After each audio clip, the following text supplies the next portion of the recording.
The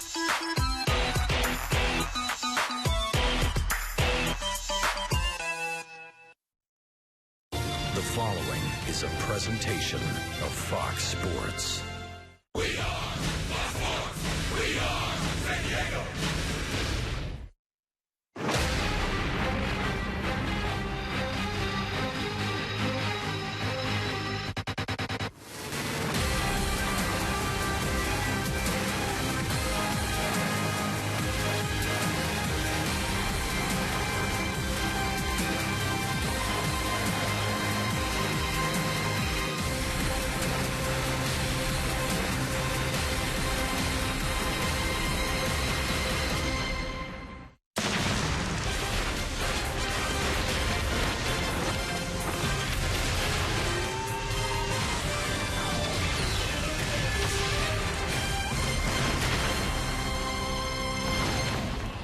We welcome you to Peoria, Arizona in the Peoria Sports Complex. The Cactus League schedule continues. Another beautiful day in Arizona.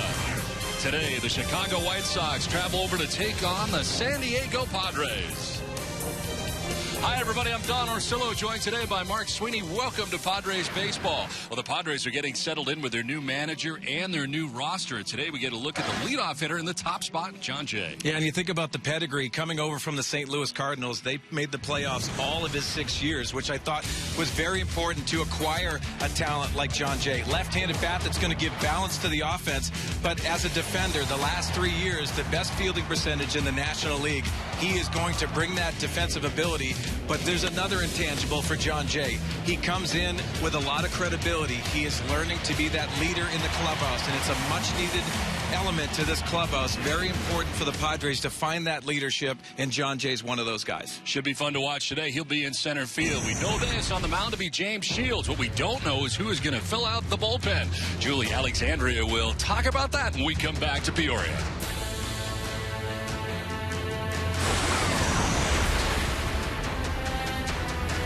With On Demand from Cox Advanced TV, there's more exciting entertainment.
Welcome back to Padres baseball from Peoria, Arizona.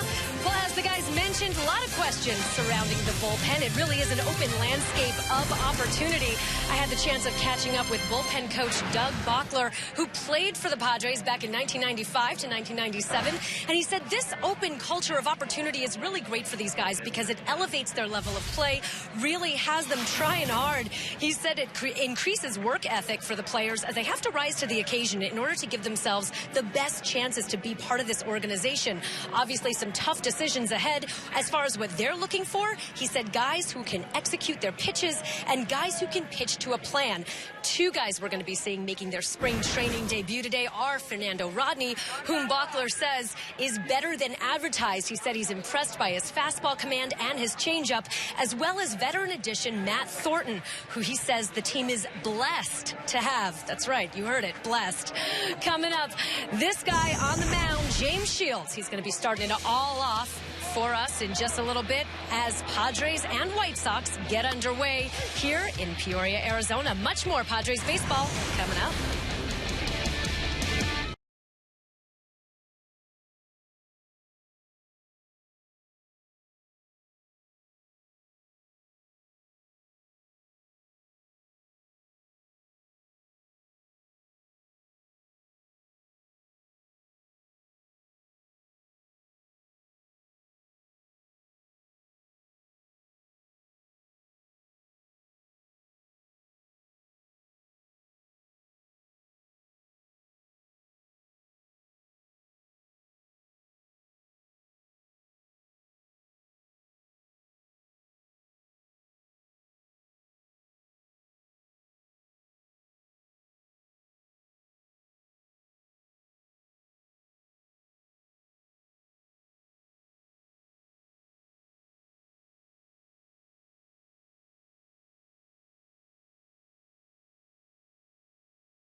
Presents Padres Baseball, brought to you by Harrah's, your first resort for fun. By Kaiser Permanente, thrive. And by Petco. We feed them, and it matters. Saguaro Lake in Arizona. Sweet dog, I did not know they had water in Arizona. What is that? How about your boat tucked in there? I know you're a fisherman. You love that. Welcome to Peoria Stadium here in Peoria, Arizona. And we are joined here today, of course, Mark Sweeney, Don Orsillo, and it is the Padres and the White Sox. And the Padres' new shortstop is a former member of the Chicago White Sox, and Alexei Ramirez, who's settling in. And I think that's a huge addition for the San Diego Padres. Not only is it sure up the shortstop position, but also gives that ability as that veteran presence, especially in the infield, but also in the clubhouse with the Latin players as well. Now, today they take on the White Sox. Strange for him, having spent so many years with the White Sox. And, of course, Robin Ventura in his 5th season at the helm of the Chicago White Sox. Back again with Chicago, and big things are expected for them this year after a disappointing year last year. Well, I think they had a good mix last year of youth and veterans, and they went the veteran route in this offseason. They had some big additions last year. They tried to revamp their roster today, and you see Andy Green looking for his roster to take form as well today as the Padres take the field. A lot of conversation about culture change here for the Padres, and we will delve into that. Right now we're delving into the Chicago White Sox starting 9. J.B. Shuck will lead it off. He is in right field. Jimmy Rollins, a longtime Philadelphia Philly at shortstop. Jose Abreu, former Rookie of the Year, is at first base, batting third, with Melky Cabrera, the veteran, in left field. Matt Davidson gets the start at third base. Deanna Navarro does the catching, a Blue Jay a year ago. Carlos Sanchez at second base, bats seventh, with Courtney Hawkins, the DH, eighth, and Leori Garcia in center field for the White Sox. That's their starting 9. Well, taking a look at the scouting report for James Shields, a 34-year-old right-hander, second year as the San Diego Padres starting pitcher. And today, look for him to command the fastball to both sides. There was talk earlier in camp they would like to throw in to set up that changeup, the curveball mix. And look for that feel of the curveball today in spring training, just spinning the baseball, trying to get a good feel for secondary stuff. Well, defensively for the Padres today, Melvin Upton in left field as we go left to right across the outfield. John Jay in center. Jose Perella in right field. Jan Hervis Solarte at third base, third to first, with Alexei Ramirez at shortstop. Corey Spangenberg at second base. Will Myers at first, and Austin Hedges does the catching for James Shields. And interesting for Shields, he will not be the opening day starter this year. Tyson Ross has got the nod already from Andy Green right out of the gate. Yeah, and I think it's interesting that they made that choice early in spring training, but I think what it looks like is that James Shields understands his role on this staff, to be that mentor, to be that stabilization. But I really do believe that Tyson Ross earned that from what he did last year in that opening day start. Interesting for a new manager to make that kind of bold move. Gives you an idea about the personality and the leadership, really, of Andy Green right out of the gate. Yeah, and I think he wants to make no bones about it. He wants to manage this club and put his stamp on it, and that's a big decision early in camp. Now Shields ready to work here to J.B. Shuck, who's leading it off for the White Sox. Stands in here on the left side, a .266 average in 79 games last year for the White Sox. And the first pitch strike over for Shields. From a motivational standpoint, what do you think it does for Shields? It's got to light a little bit of a fire under him, I would think. And I like that. It's a lot of common theme here at Padre camp is competition. And that's what you want to bring. If you're an Andy Green, you want to cultivate that and have those challenges. Yes, that is a tough thing for James Shields to handle. But he is one of those veteran guys. He's been that guy on the staff. Now go out there and perform and get better and better. And he has had it happen to him before. He was the opening day starter for the Tampa Bay Rays. David Price took that away from him, and he said at that point, I'm going to have it back next year, and he did. Kind of said the same thing here as far as Tyson Ross goes this season, so we'll see. That's the mentality that James Shields has, which I think is reason why they went out and acquired a James Shields last year. Backs out of the way of a 1-2 pitch, and too tight that time.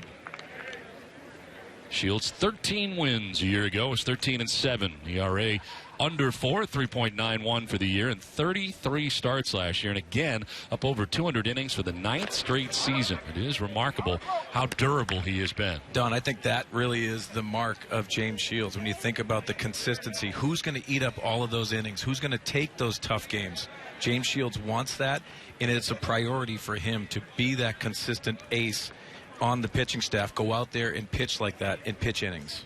Now battling here against J.B. Shuck. And Shuck will lift it to center field. Right center field and shallow. From right comes Perella. From center, it's John Jay. Able to get there without a problem. And Shuck is out number 1. Don, we touched on it earlier with John Jay and his ability in center field. It's the breaks that you have. And you think about the St. Louis Cardinals outfield. It's a big outfield. And much like down here in Arizona, big outfields, you're going to have to create a lot of space, and those first steps are very important. John Jay is going to add stability in center field for the Padres. So far, we've seen a healthy diet of Jay and Upton Jr. both in center field, and it looks like right now anyway it could kind of work out to be a platoon in that regard. I think so too. And you have Travis Jankowski, that is the younger guy that can also play center field, but there's a lot of things that you can do and try to create. There is going to be probably a platoon early in the year. But I think Andy Green would really like to have somebody step up and do it. Melvin Upton in left field today. There's Travis Jankowski. But a lot of competition around camp for the Padres. Jimmy Rollins in a White Sox uniform now, taking that strike and down to the count 1-2.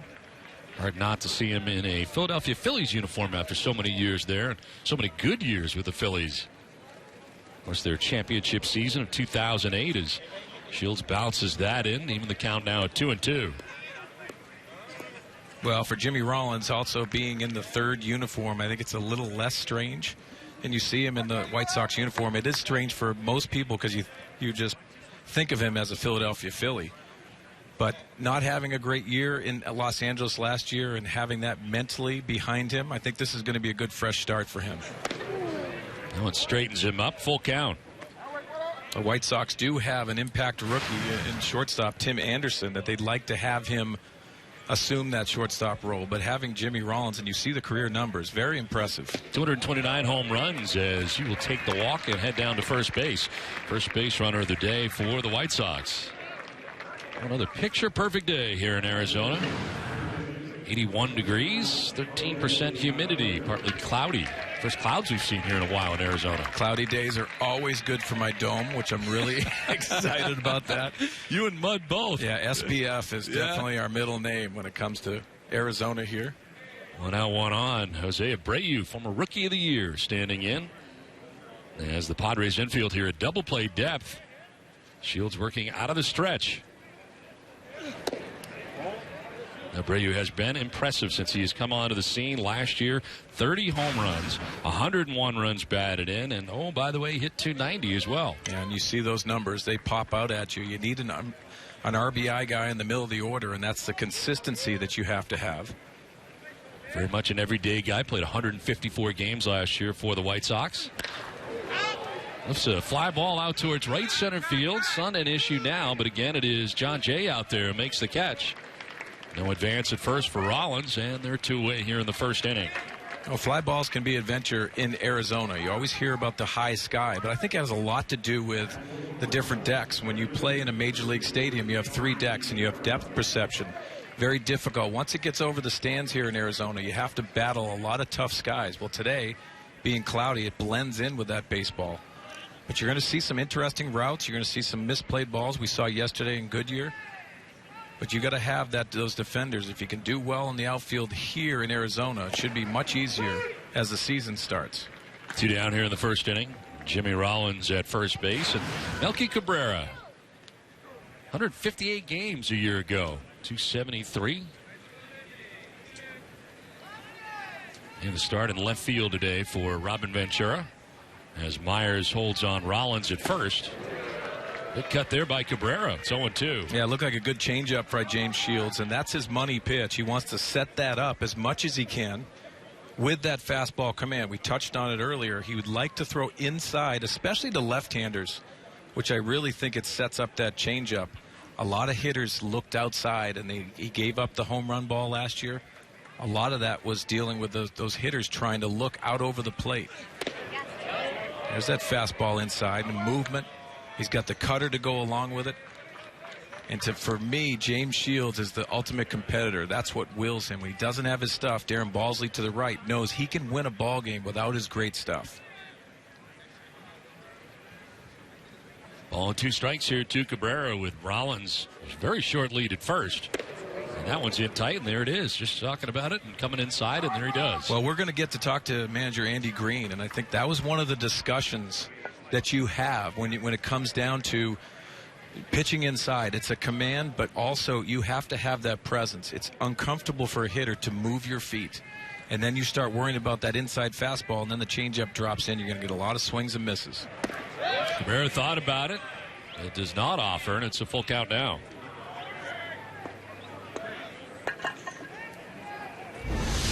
Let's take a look at if he goes here. I think he holds up. There's Andy talking about a mentality. It's all throughout the organization now. He wants to change that culture. There's a good changeup by Shields. Nice way to finish the first inning. First K of the day for James Shields. Padres are coming up in Peoria right after this.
Water than I was aware of here in the desert.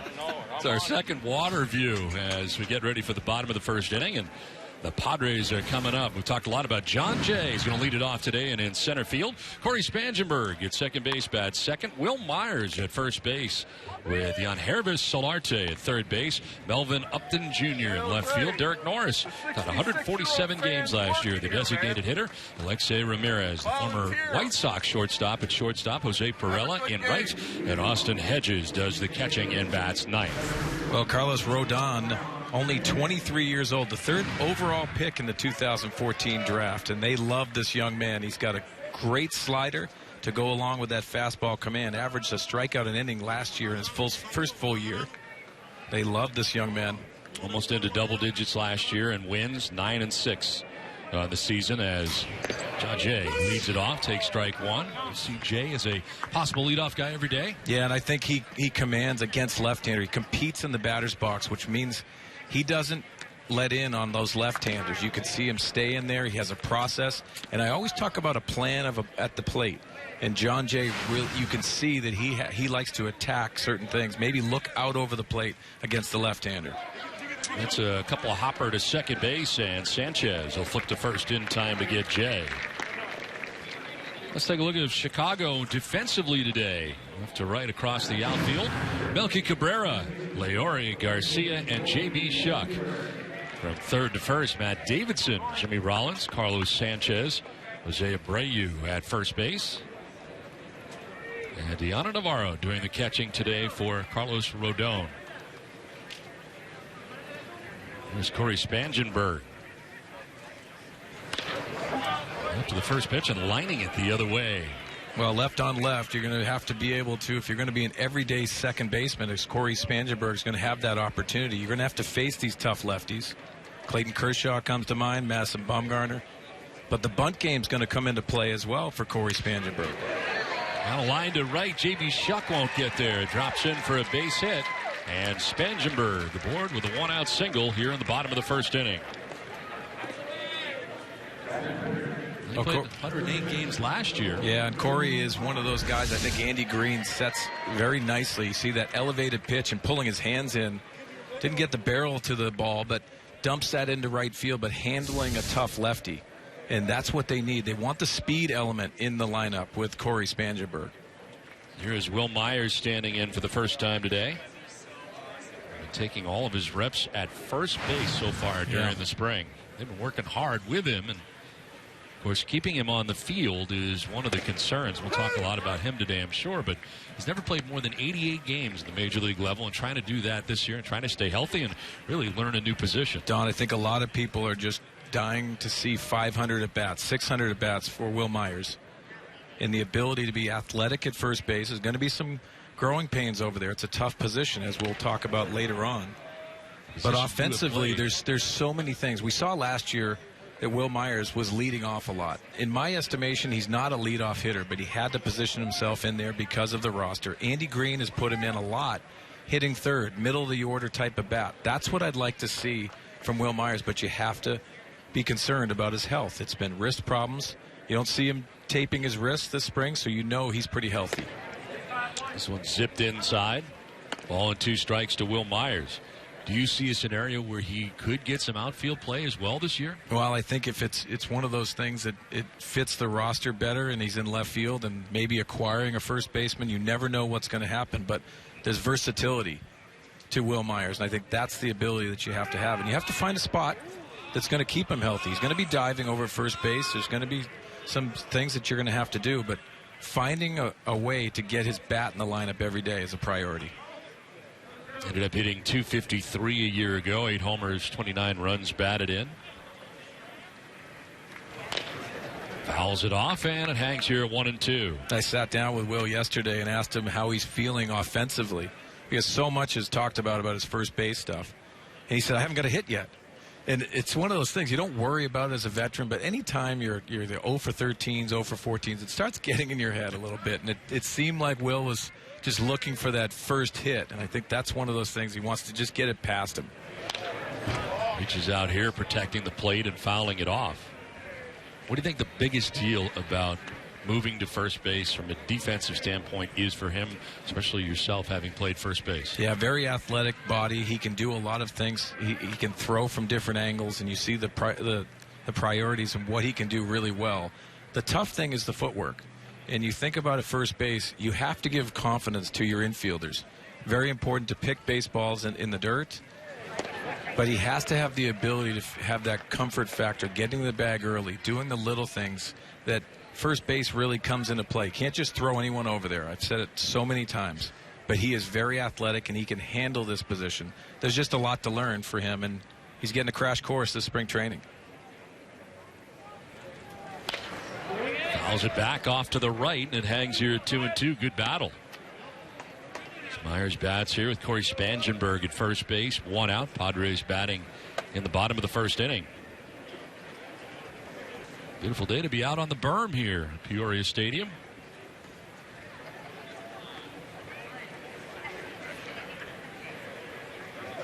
Rodon starting 23 games last year for the White Sox. Now backs off as Myers requests time. When you think about this young man, Don, his last 8 starts, he didn't give up more than 2 earned runs, and he won his last 3 starts. That's a good finish to a season in your first full year. That's good. That's something that you can take into the offseason and motivate you for this season.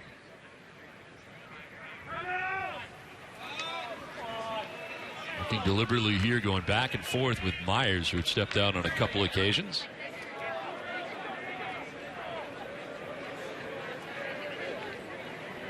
Myers bats now with Yangervis Solarte waiting on deck. Kind of a defensive emergency swing there, fouling it off to the right. Now the Padres dugout.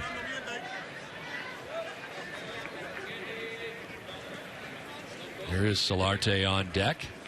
I just love Yangervis Solarte. And what he did last year, he improved his right side hitting. Also, lefty is probably his best side. But just his energy, what he brings to this club, and it's really earned that playing time at third base. Down to third, had Davidson back it up to second for 1, on to first for 2. Round the horn they go to the White Sox, and that ends the inning for the Padres. Done with 1 from Peoria Stadium without a score.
Are any sort of a Padres fan, you have to download the Snapchat app right now. If you already have it, follow the Padres on Snapchat, because today is a league-wide initiative between MLB and Snapchat to get viewers involved. We're basically taking footage from the dugout to give fans an unprecedented look at a behind-the-scenes look at a spring training game, basically footage straight from the dugout, which people never really get to see. Nikki from the Padres is taking all of that footage, and here's a little teaser for you guys. You can check out shortstop Alexi Amarista teasing first baseman for the White Sox, Jose Abreu, and saying he's short. Guys, you guys have, he's just joshing with him, but you guys have a Snapchat, right? Actually, I do not. Do you? No, I do not. I'm not a Snapchatter. I know my daughters are, but yeah, they're constantly doing that. Nikki does a great job for the Padres. She's all over this place. Outstanding. I saw them come over on the cart. The players coming over from the main complex over here to the field. It's a ground ball right side for Navarro, and Spangenberg takes care of business. 2 down in the inning, and fly out and a ground out for the first 2 outs. And there's a look inside. Now at the Padres dugout, you get to behind-the-scenes looks from all over the ballpark. And spring training is kind of a different atmosphere. This is the time of year to kind of have fun down here. Yeah, access, and Exactly. your access to the players. I have a good friend of mine that came in, brought his 14-year-old son, and they're around the ballpark, but you see them walking around the players and trying to get some autographs, pictures. It's such a great atmosphere down here in a beautiful complex. They've done some nice renovations, not only on this field here, but also the clubhouses. It's a spectacular place and a lot of access to the players. So much access that today we're going to have the manager, Andy Green, join us in the 3rd inning. Yeah. While his team is playing, which will be a little bit different. Looking forward to that, getting to know the manager. This is line to right, sinking liner that it's going to be in there for a base hit in front of Perella. Carlos Sanchez with a 2-out base hit to right. So first hit off of James Shields today. Elevated pitch for Sanchez, and you can see him pulling his hands inside, getting enough of this to dump it into right field. And Perella jacks on the brakes because that was diving, had a little bit of top spin going into right field. So 2 down, Sanchez at first base, and here's Courtney Hawkins, the DH. Shields into his 2nd inning here of his 2nd start.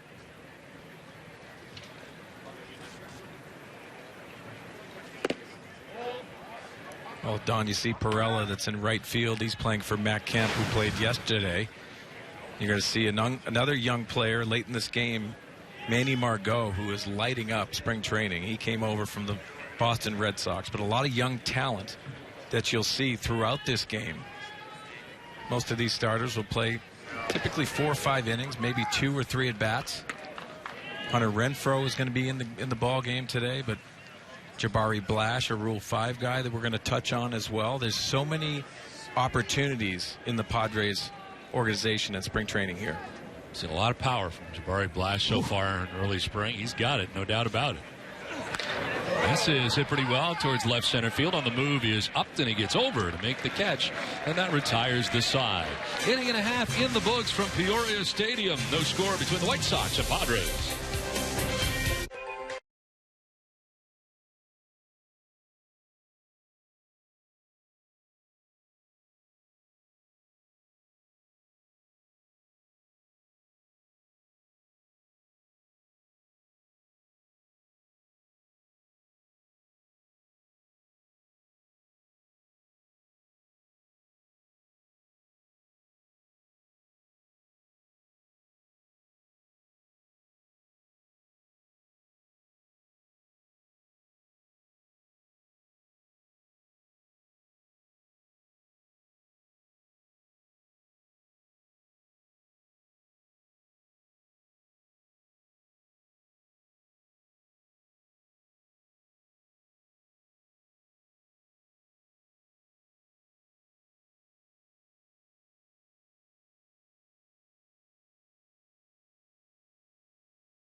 Here in Peoria in the bottom of the second. And this Thursday, Fox Sports San Diego sits down with manager Andy Green and the Padres for a preview of the 2016 season, including an exclusive one-on-one interview with new hitting coach Alan Zinter, plus an in-depth look at who will patrol center field at Petco Park. And the players share their true feelings about new manager Andy Green. Thursday after Giants-Padres on Fox Sports San Diego. Into the bottom of the second inning, and Solarte leads it off and takes strike one. I've heard a lot about the culture change under Andy Green so far, and that seems to be the case. You hear it from a lot of different guys, players, coaches alike. You know, a lot of phrases, and we'll touch on this with Andy Green. It's accountability. It's controlling what you can do, and also being a difference maker within the clubhouse and also on the field. I think that is what they're talking about a culture change. Sounded like he had a plan during his interview process. The first 100 days he had mapped out even before he had the job. I think it comes down to just ownership, and that's what Andy Green is preaching a lot of this, and they're having discussions throughout the organization. Jimmy Rollins taking care of this. Solarte retired. But it's trying to set that up so that the transformation into the regular season. This Padre organization has had a struggle in Aprils. I think Andy Green wants to try to corral that a little bit and know who's going to step up as leaders, and also guys that are going to be difference makers on and off the field. Solarte retired for the first out here of the second inning. And it brings up Melvin Upton Jr.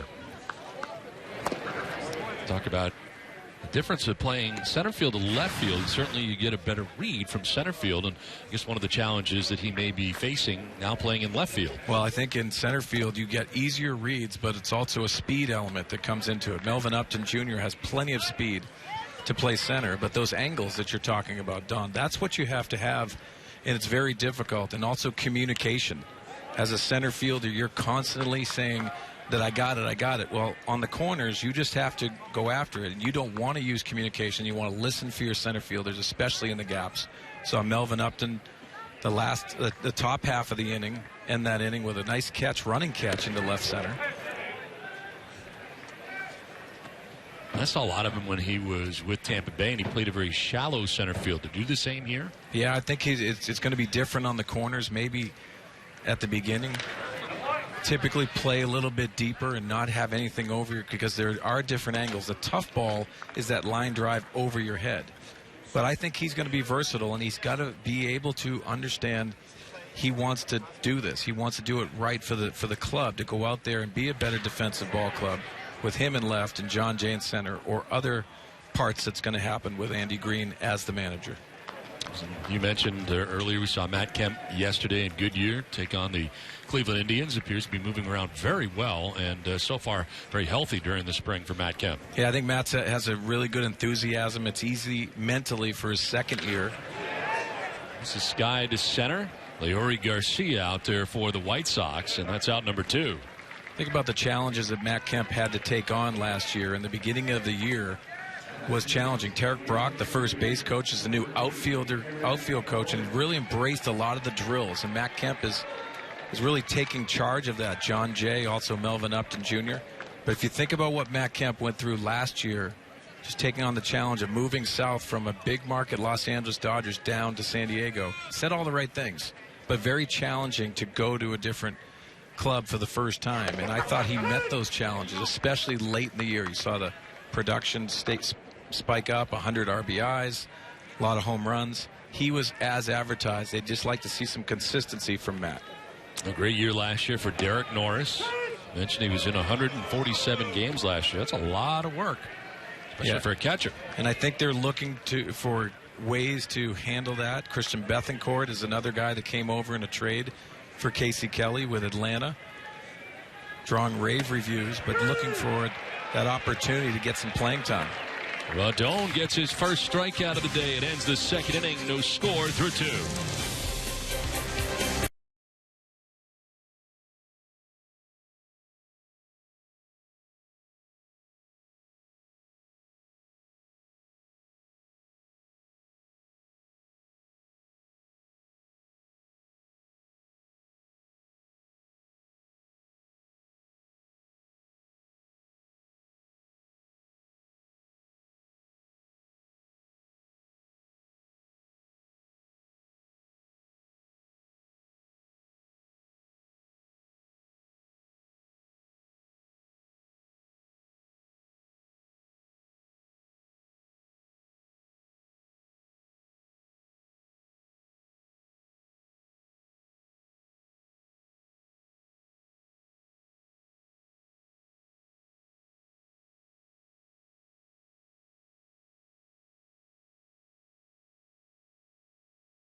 So as you guys go forward, finish up your training here, I would just say this: take ownership.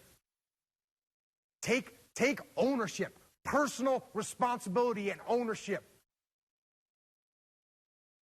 for your job, for your skill, for your technique, for your teammate. Jocko Willink, decorated retired Navy SEAL officer, today addressing the San Diego Padres, part of a group of speakers that Andy Green is going to have speak to the club during spring training, and we're proud to have and honored to have with us Andy Green here in the third inning. Andy, how's it going? It's going great. Jocko's getting me fired up once again just listening to him one more time. I'm about to run through the wall and go take the ball from Shields. I'm ready to go. Yeah, I'm fired up, and I'm an announcer up here in the booth. I mean, I am all worked. That is unbelievable. I mean, he's a pretty impressive guy. Yeah, he was absolutely, it was perfect today. Flawless delivery, the message that we've been preaching from the first day of camp all the way through till today. He came in, he echoed that, and he said it with a lot more conviction than I've ever had. So with his background, his history, guys really responded well to him today. It was great. Andy, when you think about it, I've heard some words, especially from you, as ball's driven over to center field. And that is a home run up over the yellow line in center field. Aori Garcia will touch them all, and the White Sox are on the board 1-0. But, Andy, wanted to talk about the message that Jocko had, and I heard ownership, which I've heard you also echo as well. I think it's very important. What does it mean to have Jocko come in and reaffirm that message? You're just trying to get as many voices as possible saying the same thing that's going to build our culture here. And it's each one of these guys taking personal responsibility of their own work and then holding each other accountable to what we're trying to accomplish. But I got to say something else here right now, guys. If I got one batter and one home run on the air with you guys, this isn't going to be happening very often this year. So you better shake up here a little bit better than what you're doing right now. You mentioned the word culture. We've heard it from your coaches. We've heard it from your players during the course of spring training. You look back over the years and seen some other managers who've been able to do it. I think Joe Madden comes to mind with the Tampa Bay Rays, going from the Devil Rays to the Rays, and all of a sudden they changed the culture. I mean, how important, how hard is it to do that coming in here? It takes time. Definitely, you guys are really struggling right now, I gotta be honest, guys. I don't have a good feel for my fastball up here. All of these guys have inside themselves a lot of good leadership qualities, and it's like our job as a staff and my job as a manager to draw out what's inside of them and then hold them accountable to being that on every single day. And every single day you don't have your best fastball, but you can pitch with conviction. You can work a game plan that's given to you. You can pick up your teammates. You can execute the small things in the game that we can all take personal responsibility for. The game's hard. It's always been hard. I mean, shoot, I'm a career 200 hitter in the big leagues. That shows you how hard it was for me. But these guys want to win. They want to do something special for San Diego, and now it's a matter of us just working every single day at it. Andy, I think that you sent the message, and for our viewers, taking the time and going across country and having conversations with some veterans on this club. And how did that go, and what was the reason for that? I think it was common sense to me. It just like, if you want to connect with people, you got to go see them and meet them on their own turf. If you're actually going to say you care about them, then you should go the extra mile to be with them and listen to them and find out what didn't work last year and what you hope works this year, and kind of catch a little bit of their vision for their team and their vision for their own personal success and career. That's something that I take that responsibility for as the leader of this team, and it was driven to right field. Perella going back at the wall, and that ball is gone. A two-run home run for Jimmy Rollins. Second home run of the inning allowed by Shields. I don't know how much longer Andy Green is going to be with us. Yeah, this isn't good for us. You know that. Yeah, this is not the way you wanted to start your season. Actually, like the first two innings of this game, Shields was looking really good. He was attacking in on the lefties with a lot of conviction. It's something that we've preached for him. He was very effective in doing that. He's actually out there. He's battling. He's not feeling the greatest today from a stomach perspective, but you're never going to hear an excuse out of him. I actually seen some positive signs with him on the mound today, the way he's pitched in with conviction through those first two innings. When he does that through the season, we think he kind of got away from that last year. We think he's going to have a lot more success on the mound. Andy, to your point, too, ending the first inning, Melky Cabrera, it looked like he pitched in, and it wasn't just necessarily for a strike. This is driven deep and far to left field, and that ball is gone. Well back into the berm off the bat of Abreu. But to our point, though, Andy, and yours, discussing it with James Shields, you're going to have to pitch in to expose them to the secondary stuff, because he comes with you. He competes on the mound, but also knows how to put away hitters with his secondary stuff when things are going well. But you pitch inside, especially to lefties, that changeup exposes to a lot of swing and miss. Yeah, he's the changeup plays very well to lefties, but last year they were diving out over the plate and it didn't play well because he didn't own the inner part of the plate against them, and it's something he got away from. If you see like the jump in his OPS against lefties last year, it's pretty easy to point to that as the reason why that happened.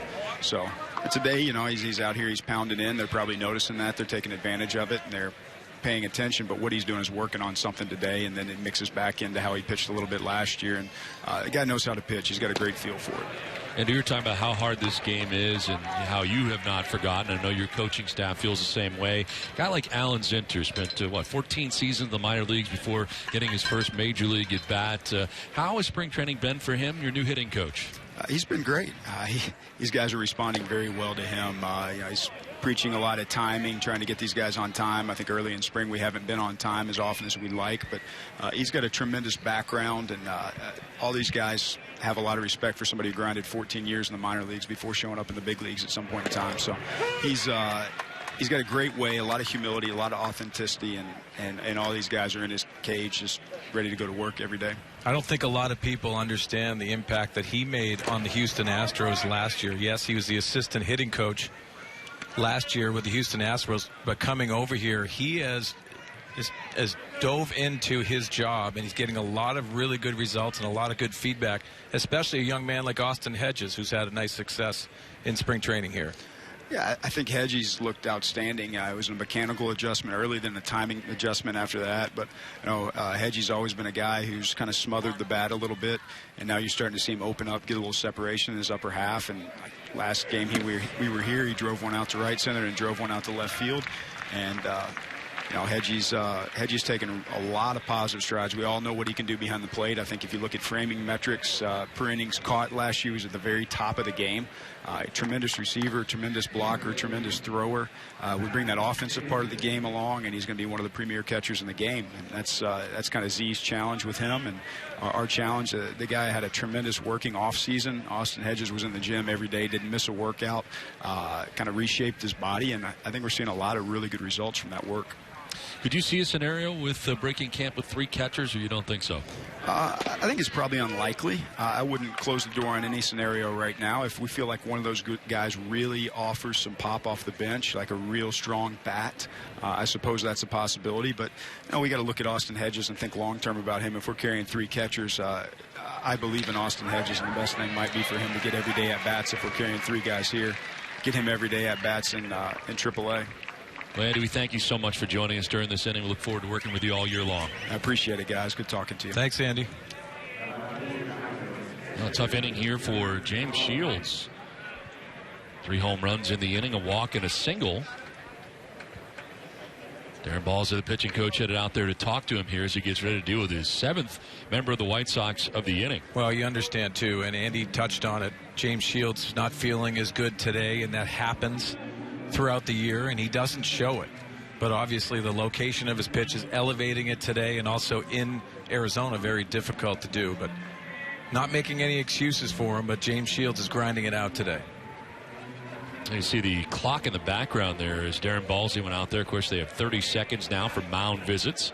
Another change here, a little tweak in the offseason. Speed up rules, and I think it did work last year, having the hitters stay in the batter's box. Another element to try to enhance just keeping the game moving, which I think is very, very much needed. Deoner Navarro, the batter, hits a fly ball headed out to right field. Perella underneath it, still sliding to his right to make that catch finally. Wind took that ball, wind blowing from right to left across the outfield, and Perella had to make the adjustment for the first out of the inning. Yeah, interesting move by Melky Cabrera, the guy on second base, not tagging on a play like that. Usually with no outs, you're going to go out and try to tag, even try to draw a throw from the right fielder. So first and second, 1 down. Brings up Carlos Sanchez.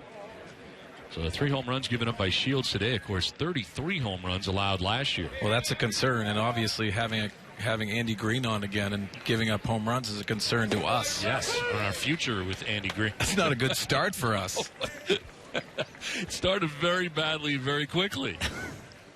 Well, we do appreciate his time. Talking about diving in, and an intense young man, and he also wants to change that culture, which I think is a real good thing. Myers knocks it down, still with a chance for an out at first, and they can't get it. Shields over to cover. And they are late as Sanchez reaches, and the bases are loaded for the White Sox. They charge an error on Will Myers. Well, E3 going to his right. You could see this, trying to probably position himself to make that double play throw to second. Trying to get that throw over to James Shields, not in time, but little things at first base that Will Myers is going to have. So bases loaded here with one out in the inning, and it brings up Courtney Hawkins. DH today, fly to left, his first time up, 0 for 1.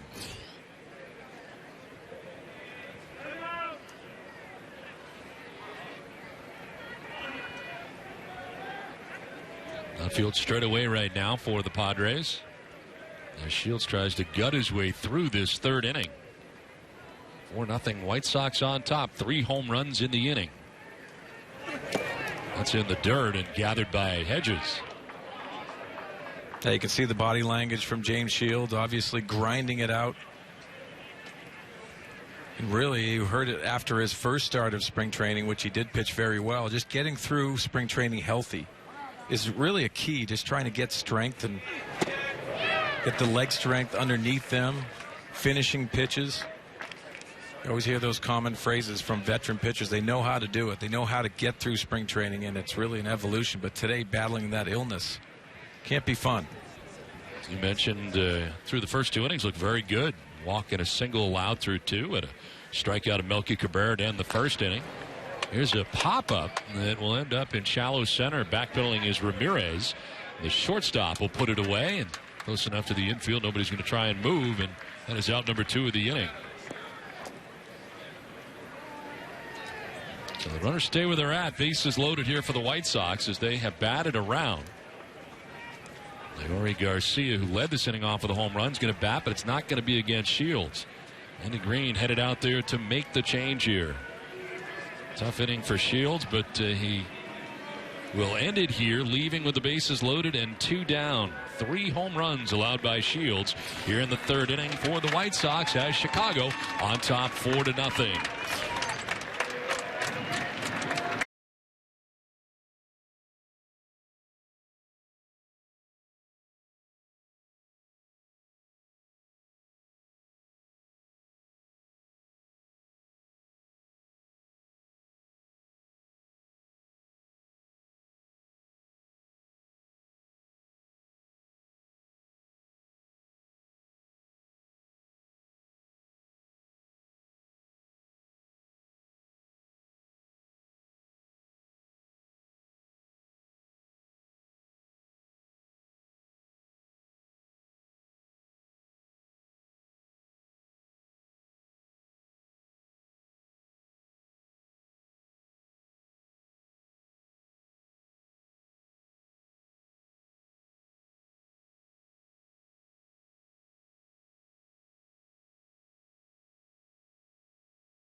Peoria Stadium in Peoria, Arizona, where the White Sox have a 4-0 advantage as we head here with the bases loaded and 2 outs to a new pitcher. Josh Martin into the game, one of the Rule 5 draft picks here for the San Diego Padres, and they have 5 of them in camp. Yeah, and a power arm, a power right-handed arm, as you can see, the right-hander, 26 years old, as you said, Rule 5 guy.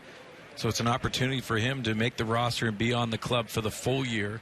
strike thrower. 80 strikeouts last year, only 19 walks and 44 relief appearances for the Cleveland AA club in Akron. Former first-round draft choice by the Indians.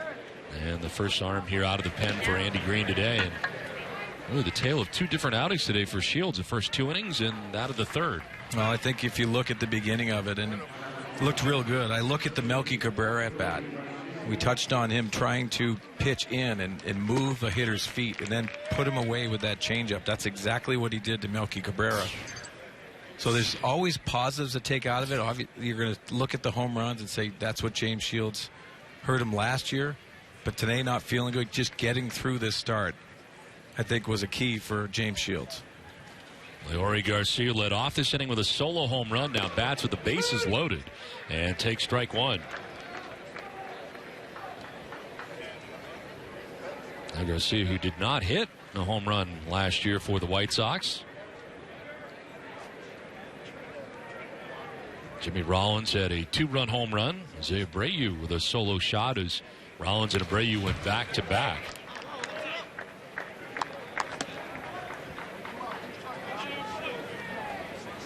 Shields responsible for the men on. There is an error mixed in there as well at first base. Will Myers.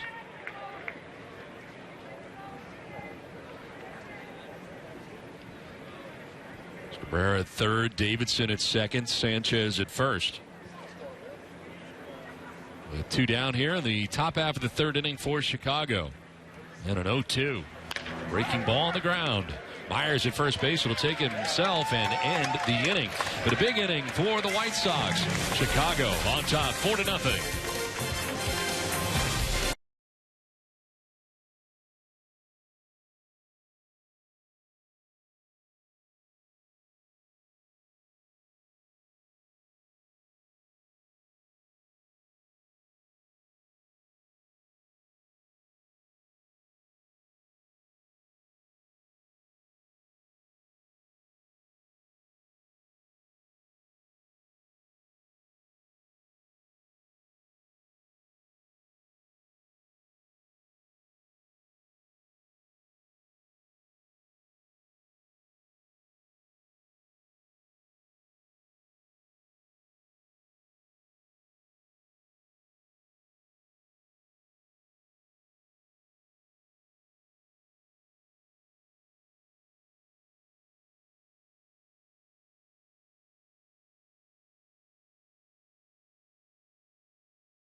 Sox have the lead over the Padres as we head here to the bottom of the third inning. Well, top 5 picks of the 2014 MLB draft. Rodon is third, and he has looked very impressive, and as you mentioned, quickly through the White Sox organization. Yeah, and out of that draft, they talked about how it was going to be a quick ascension, maybe coming out of the bullpen for the White Sox that particular year out of the draft. That's how polished he was as a college pitcher at NC State. Alexi Ramirez here facing his old White Sox team, getting a chance to face Rodon here, leading off the bottom of the third inning. 154 games last year, what worked out to be his last year in a White Sox uniform, and he's looked very good during spring training. Still very good range at shortstop. You know, Don, I talked to a former teammate of his, Frank Thomas, and he raved about Alexi Ramirez and what he was going to bring. He said a clutch hitter. Offensively, he's going to help you, but he's going to stabilize the defense and make the plays he's supposed to make, but also spectacular ones, which I think at shortstop, a premier position, you have to be able to have that ability to make the plays you're supposed to be making.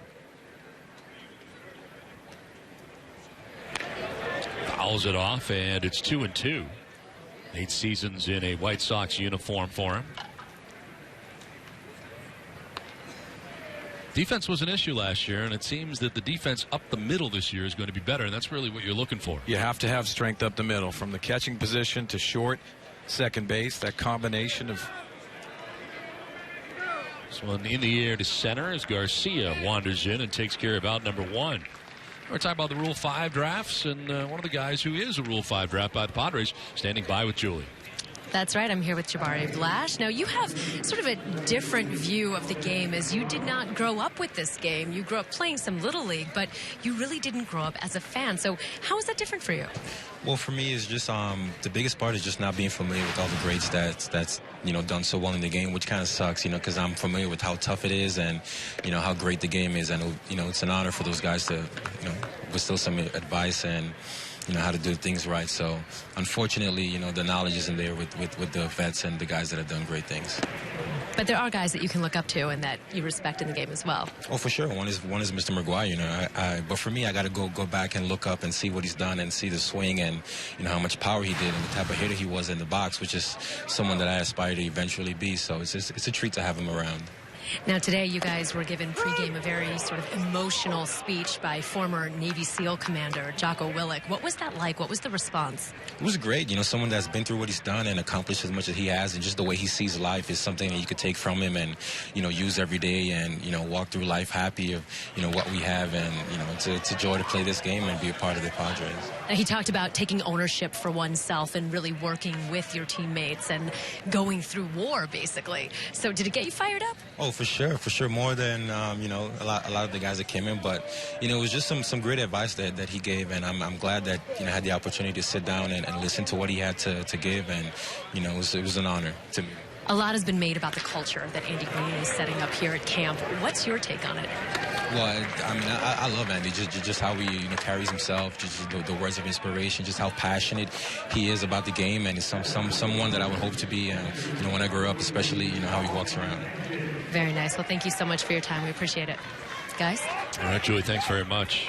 Well, Andy Green kind enough to join us earlier, and right now things have gone pretty well during spring training. I guess health is the biggest thing when you're thinking about spring training. Leaving here and getting ready for the Major League season, coming out healthy. But he's getting a chance to see the entire organization now for the first time. He was there as third base coach for the Arizona Diamondbacks from the other side, but now seeing inside the organization and taking a good long look at Blash as well, who's been pretty impressive. Yeah, you get guys from out of the organization that you bring in, like a Jabari Blash, and really have to evaluate every aspect of their game. It is a daunting task, but he wants every part of it. He is diving in. He knows this is a great opportunity for him and his staff, and he's taking advantage of every minute that's down here in spring training. And you talked to him about going around meeting everybody during the offseason. I mean, he started the job, his feet running right out of the gate. And I think it's important for the organization to know that they got a worker.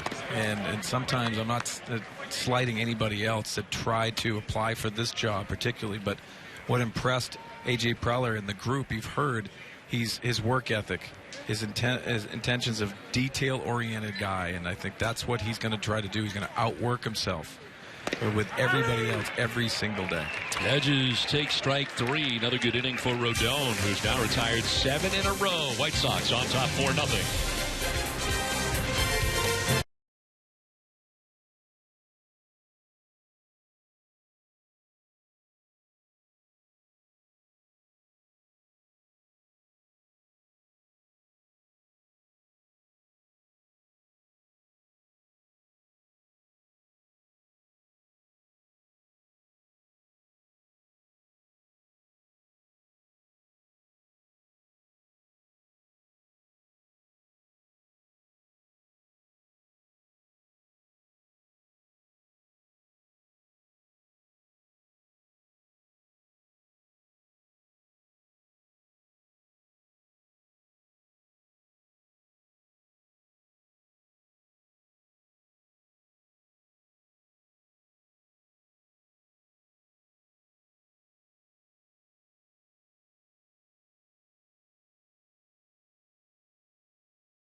Chicago White Sox lead the San Diego Padres 4-0. An opening series presented by Saquon Casino is right around the corner, April 4th through 6th against the LA Dodgers.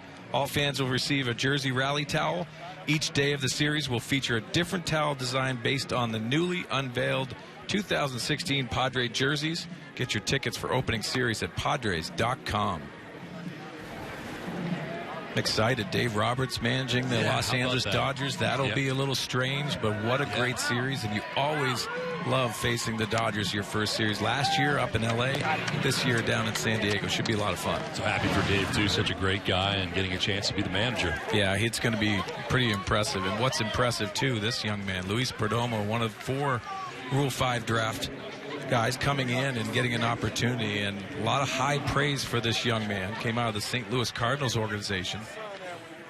Great body as a pitcher's body, but did not pitch over a ball, which is going to be a daunting task to make this roster. But you can see, just projects that diving sinker, a good slider, and also a changeup to go along with that.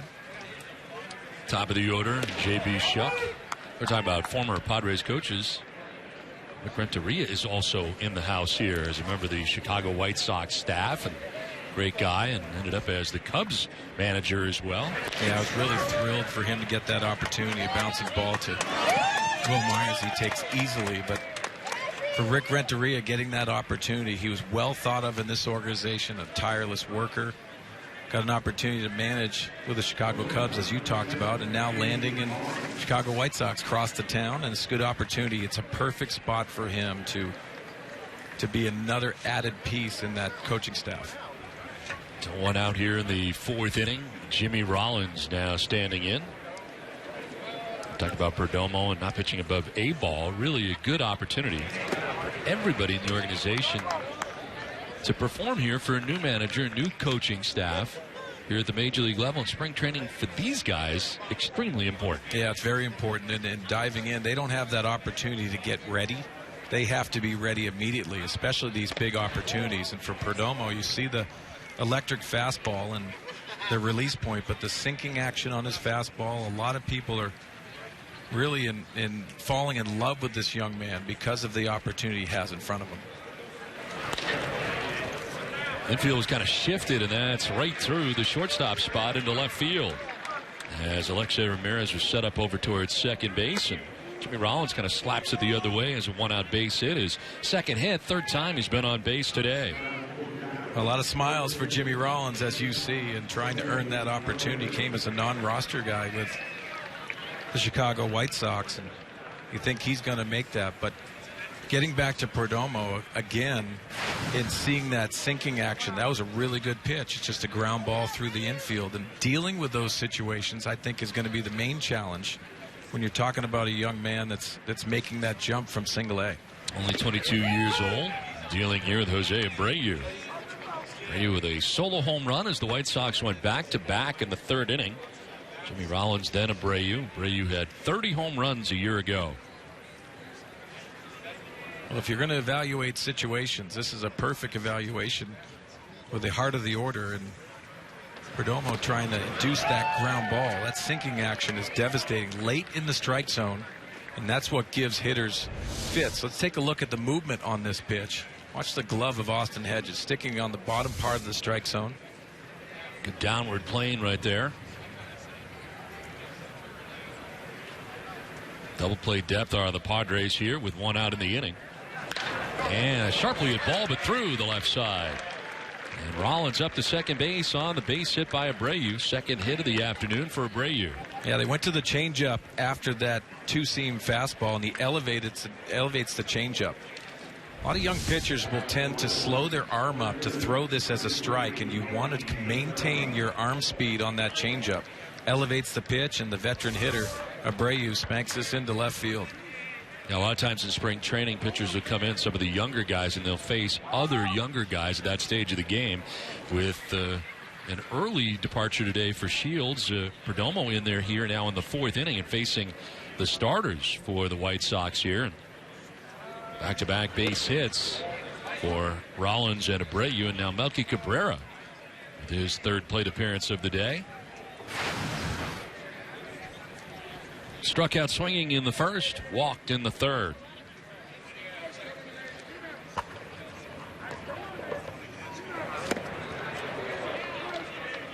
That looked like a better changeup there as we see James Shields, who started this game. Sandy Green mentioned a little bit under the weather today as well, and pitched very well through the first 2 innings, but roughed up in the third, allowing 3 home runs.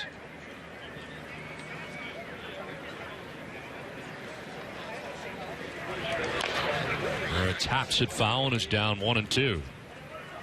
Well, the hitters will indicate the type of stuff that you have, and you see that sinking fastball and the awkward swing by Cabrera. Perdomo from Santo Domingo, the Dominican Republic. Acquired by the Padres from the Colorado Rockies in exchange for a player to be named later, or cash considerations in December. Swing and a miss on a pitch in the dirt. That really fooled Melky Cabrera. First strikeout for Perdomo. Yeah, off of that two-seamer, he throws that hard breaking ball with 2 strikes, and having trust with Austin Hedges in the back there, blocking the baseball and doing a nice job. But what a great executed pitch by Perdomo. So 2 outs. White Sox have runners at first and second. Brings up Matt Davidson. Fly to right in the second inning. Single to center field in the third. A 1-for-2 day for the White Sox third baseman.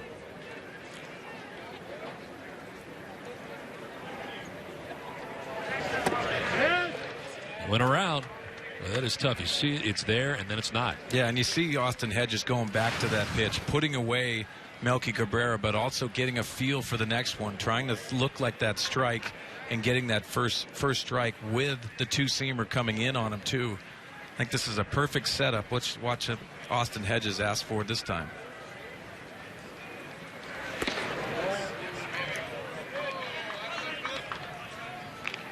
On a strike now to Davidson. Yeah, a lot of weapons, and you see that fastball and look like a 4-seamer there. Not the 2-seam action where you're going to get late movement, but that riding fastball to give a different look to the hitter.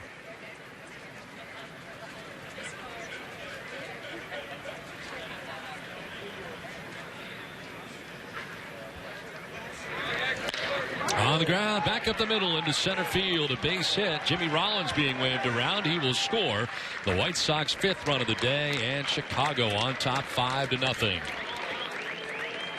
So Matt Davidson driving in the most recent White Sox run. Well, nice hitting by Davidson. Elevated pitch again in the strike zone. He already saw this previously in the at-bat, and then making the adjustment, work in the middle of the field for an RBI.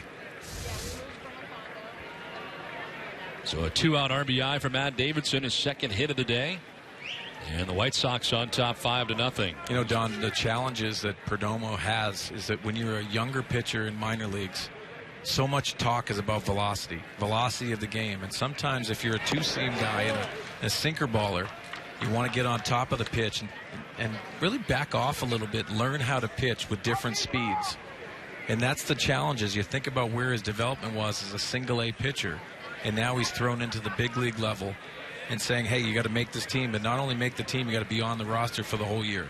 It's a daunting task. Guys find themselves overthrowing at times, and then when you get under it, you're seeing some elevated pitches. The stuff is there, and you can see him. They're trying to work on him using the bottom of the strike zone for obvious reasons, because when you have a 2-seamer and you're working the bottom of the strike zone, very difficult for the hitter to elevate. Elevates that time, and chasing was Navarro. I guess the difference is, too, with the minor league level, you can get away with more mistakes than you can at the major league level.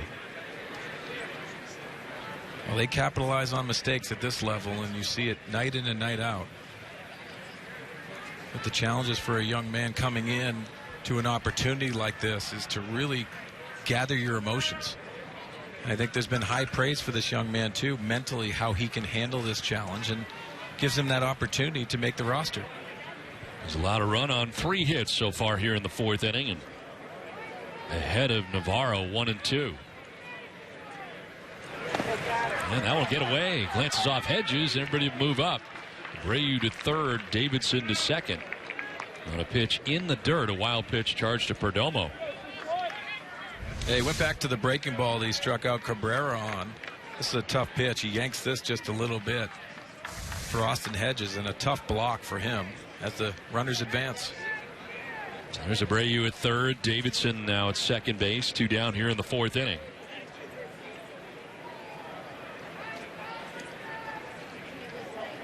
Secondary signs of the runner at second base for Hedges, and the 2-2 in the dirt again.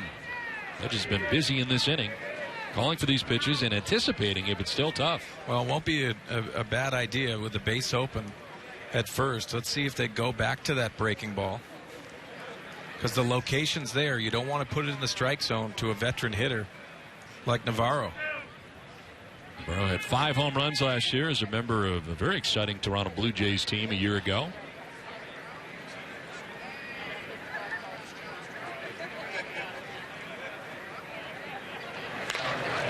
In the air to right center field, deep towards right center, and that ball is going to get down a gap or to the track of the wall. Abreu scores from third, Matt Davidson from second. 2 more Chicago runs, and the White Sox take a 7-0 lead. So Deoner Navarro able to take a gapper out to right center field and drive in a pair. Well, we've seen the location by the pitches, and they've been elevated, especially when you have that 2-seam success. Doesn't look like he's getting on top of these pitches, and with a 3-2 count as a hitter, you're looking for that fastball. The leg kick, getting the foot down, and perfect balance by Navarro, and capitalizing on a mistake by Perdomo.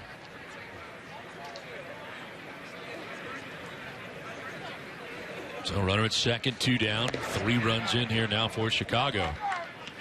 Red Sox have opened things up on top 7-0. Carlos Sanchez, the 7th batter of the inning for Chicago. He's been on twice. Single to right, reached on an error by first baseman Will Myers. Well, there's pitching coach Darren Balsley, and I think what's going to happen after this is he scours videotape, watches mechanics, and not only is he working on the mental side of Perdomo, but also going in there mechanically, seeing how he's reacting, why those pitches are elevated, and making adjustments, and seeing if the young man can handle those adjustments. He's a gander out at second before dealing to Sanchez. Grounder right side, and Spangenberg from the outfield grass throws out Sanchez. And the White Sox tack on 3 more, take a 7-0 lead through 3.5 from Peoria.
White Sox on top, out hitting the Padres 10-1 as we head here to the bottom of the 4th inning. Mike D, President and CEO of the San Diego Padres, joining us. Mike, great to see you. Good to see you, Don. Sweens.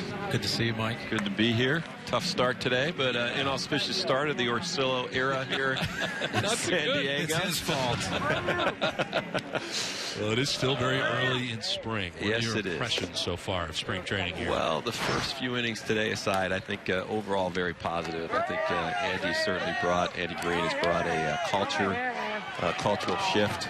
You know, we thought he would be an agent of change, kind of a transformative energy in the clubhouse and around the backfields in particular. I was over at the backfield today watching a minor league game about 45 minutes before this game started. And there's Andy right in the middle of a minor league intra-squad game on field 4. So, you know, I sometimes I think there's more than one Andy Green. I think he's got like twin brothers who are walking around. But I think what you're going to see is a team that is going to be very focused on details, is going to be, I think, play small ball well to some degree. You know, this is a game that manufacturing runs in today's baseball is more important than even it was a generation ago, and Andy seems to be focused on all those things. So overall, extremely positive, and I think, as he would tell you, it's a work in progress, though, and we've got a long way to go this month to be ready to go in early April. Mike, obviously there's a lot of challenges within a season, but Andy Green and the interview process has already passed.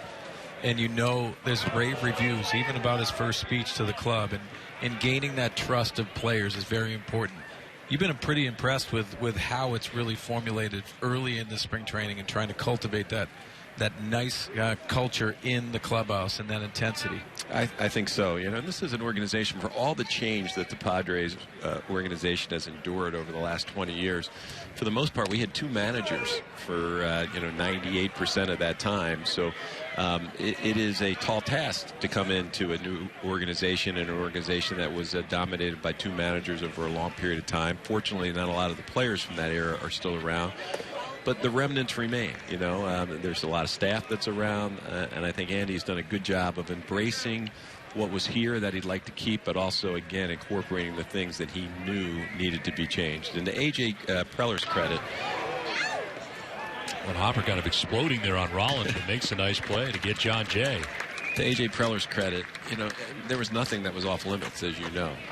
Andy had the ability to come in, take a fresh look, take a look at all the coaches, some of which he kept, but others, you know, which he brought in, and reflect, I think, you know, some of the things he wants to accomplish. And, you know, I think that's just part of it. But the new players on the team, the key thing is the players, and you said it, Sweens, have immediately embraced what he's brought to the table, and you know, we'll see over time how that plays out, but I think we're going to surprise some people this year. One down here in the inning, Corey Spangenberg, the batter. Like a lot of exciting things going on during spring training, some new things, and the club going to Mexico City for a couple of games. We are. Are you guys going? You're not going on that trip, I are am you? not You're going. Not going. You're I going to spend Easter at home. I thought I was going to use my Spanish down there. I played winter ball a couple of years. I did. So Easter Sunday in Mexico City, also that whole weekend. So Saturday, Sunday games against the Houston Astros, and happen to be representing Major League Baseball. High Hopper out to Rollins. He's been busy, and Spangenberg retired 6-3. This marks the 20th anniversary, believe it or not, for those Padres fans who were here in the 90s. In 1996, the Padres played the New York Mets in the first ever regular season games played in Mexico. That was the infamous Ken Caminiti Snickers bar weekend. And so we're going to commemorate that this summer with the 20th anniversary of that 96 NL West champion team. But that was one of the high marks of that season. So our long history in Mexico is again, you know, resurrected this year with these spring training games, and hopefully we'll be able to play some additional games down in Mexico in the years to come. We think it's an important part of our market, and obviously we have a lot of Padre fans in northern Baja who we'd like to have come across and visit Petco Park. Mike, we have two outs, obviously, but you're thinking about April 4th through 6th, a big series there, but also the All-Star game. Coming into that, the excitement of the organization to be able to take on that. You saw the Cincinnati and how they handled it. How excited is the organization for that All-Star game coming in the Midsummer Classic? I think the front office, the organization, is very excited about it. And unfortunately, I guess it's a blessing and a curse. You know, we didn't have a long ramp. We got the game last January. So usually you have 2 or 3 years of anticipation and build up. We don't have that ability, so I think it's sneaking up on some fans. You know, I've talked to some fans and say, "Oh yeah, we have is that this year?" You know, so I think we need to do a better job of getting the word out. But there still are opportunities for fans to get All-Star Game tickets, and you can do that at Padres.com or call our ticket office, and there are details about how you can secure your seat for the week of All-Star Game activities. But even if you don't go to the games, Fan Fest at the Convention Center. There's going to be a whole slew of activities, free concerts. There's a great tradition that baseball started called the Red Carpet Parade. So all the players that participate in the All-Star Game will be in a motorcade parade through the Gaslamp District on their way to Petco the day of the game. So lots of excitement. Oh, heads up, Dio. I thought you had that. Hey, it's good. You don't have Rem Dog here to protect you. So don't count on me. Did you see my movement? I was a bench player. How could I didn't even give me a glove. You didn't even budge.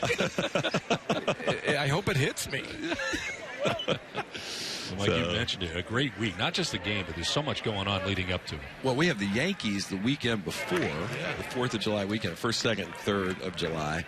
We load in for the All-Star Game. Fan Fest is that next weekend. Then the Futures Game, the Celebrity Game, Home Run Derby, the All-Star Game on Tuesday. Friday is opening day at Del Mar. If you're, that's not enough excitement for you. And then we have the Giants that week, that same weekend, the week after the All-Star Game.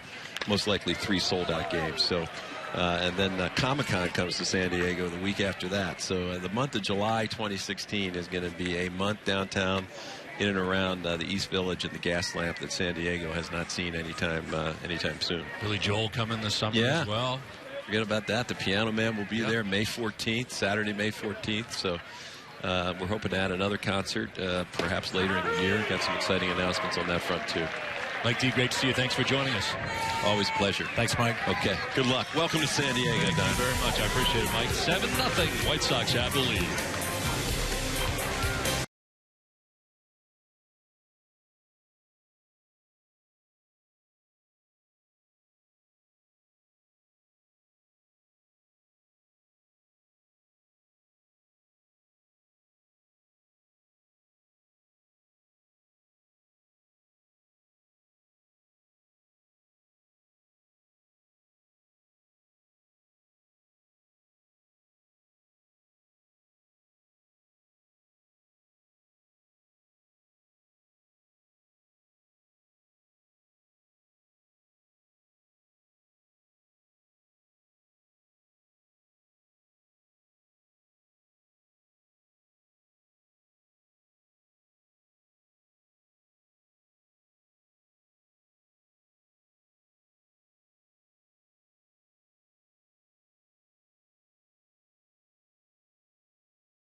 White Sox, top of the 5th, and you heard Mike D. talk about the All-Star Game. Major League Baseball All-Star Week is coming to San Diego this July 8th through the 12th. Register now for the chance to purchase tickets at allstar.com. Registration ends April 20th. Going to be so great. Looking forward to that. It's going to be awesome.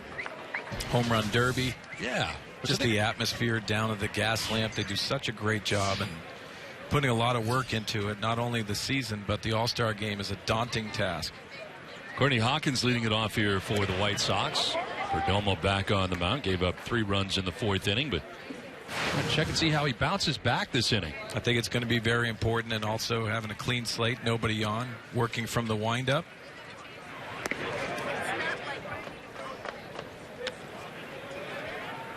Hawkins, Garcia, and Shuck expected here in the inning. Perdomo giving up a total of 3 runs on 4 hits in the 4th inning, and opening the game up for the White Sox. A little bit high, and he falls behind here, 3-0. Yeah, working underneath the baseball, and that'll elevate it, but also not get the movement that he's looking for.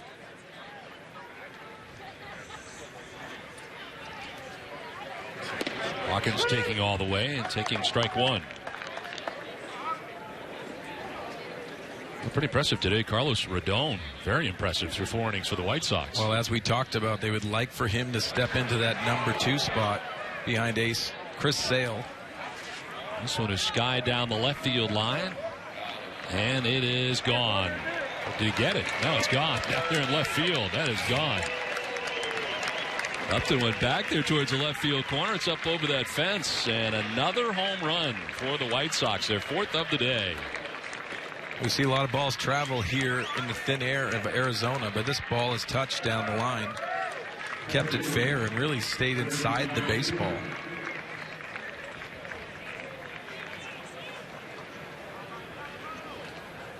These White Sox brought their home run bats today. As we take a look at the pitch, Austin Hedges is asking for it down and away, and it leaks into the middle of the plate. I would love to know where that ball ended up, because you know what? I still haven't seen it. Did you see where it landed? It had to ricochet off that pavilion. Oh, yeah. Sorry about it. Yeah, right up over the pavilion. Of course, the fence clear out there in left field. No excuse, because I never saw it. Yeah, white on white. It's a little difficult to see. Hawkins with a home run, 8-0 Chicago. And the pitch will miss here. Perdomo being tested. There's the pavilion area. Speaking of tested. Yeah.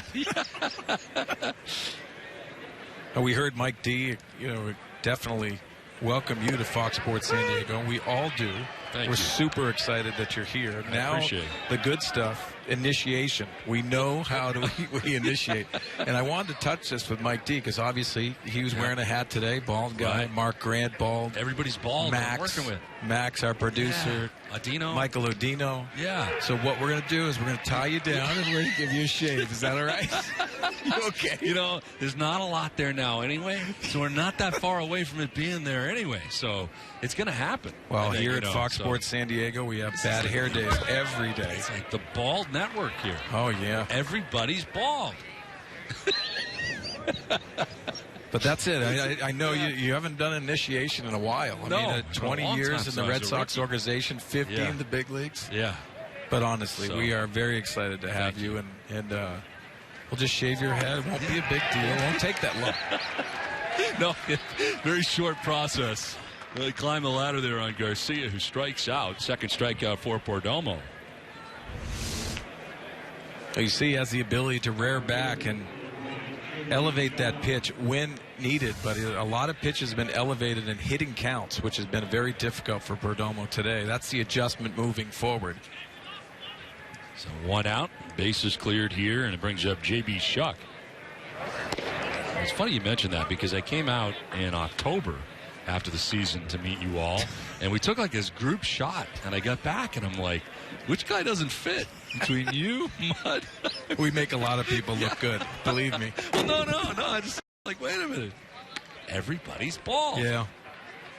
And if we had shots of our truck and our production staff, more baldness. Yeah, that's unfortunate. Mike Pomeranz has a nice head of hair. He already went through all of those things that, we had to.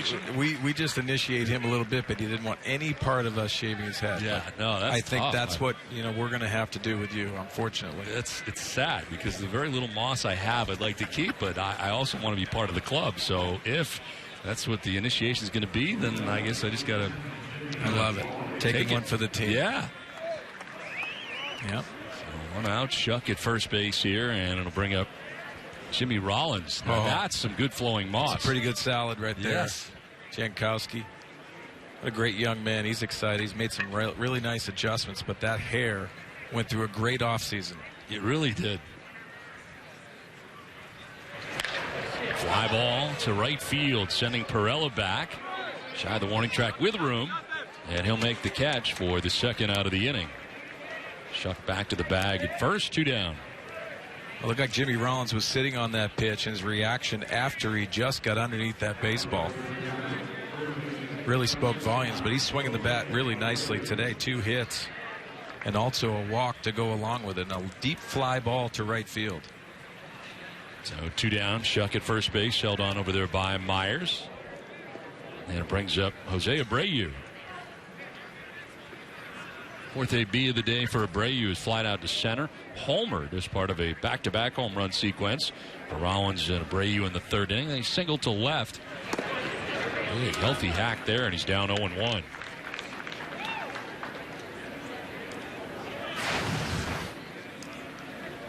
.30 home runs last year, up over 100 RBIs.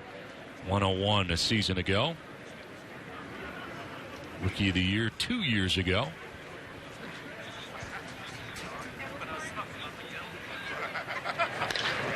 Up the middle and ranging. Ramirez not going to get there. It's into center field for a base hit. First to third goes Shuck. And now they're at the corners for the White Sox with 2 down here in the 5th inning. Oh, predominantly hard infields in Arizona, and you can see this one. Nice pitch by Perdomo, and gets that ground ball that just gets into center field. And advancing on the play is J.B. Shuck, which is a good base running play.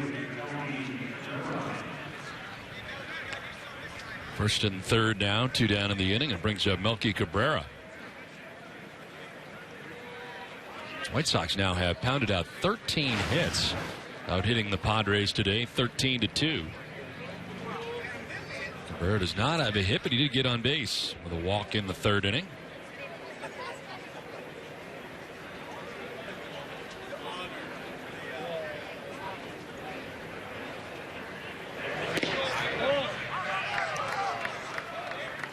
Length of spring training. A lot of people talk about the pitching, especially the starters, having to go stretch it out during the course of spring training. Do you think it is too long for position players, or is it just right? Well, I think there's nothing you can really do. Obviously, they're not going to take away games for spring training, and I think it is needed. But, you know, something has to be changed, whether it's giving off days, certain guys, especially the everyday players.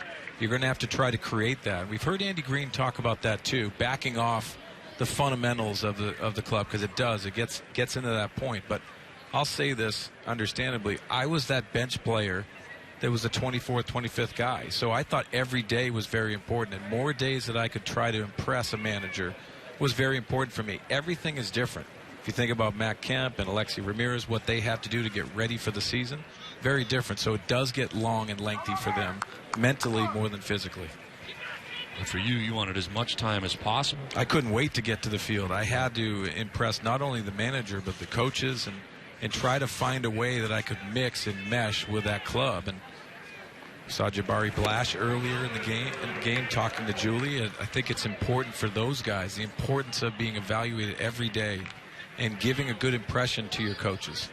Because it's a huge deal. You get in the Major League roster, you never know what's going to happen. Injury, and then you start playing, and good things can happen, and you can have a lengthy career if you get in the right spot. Opposite field to left, and Upton lays it out in left field. Able to make the catch out there. Nicely done. Melvin Upton Jr. makes the grab and ends the inning as the White Sox outrun on the home run by Courtney Hawkins. Chicago on top 8-0.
Welcome back to Padres spring training baseball.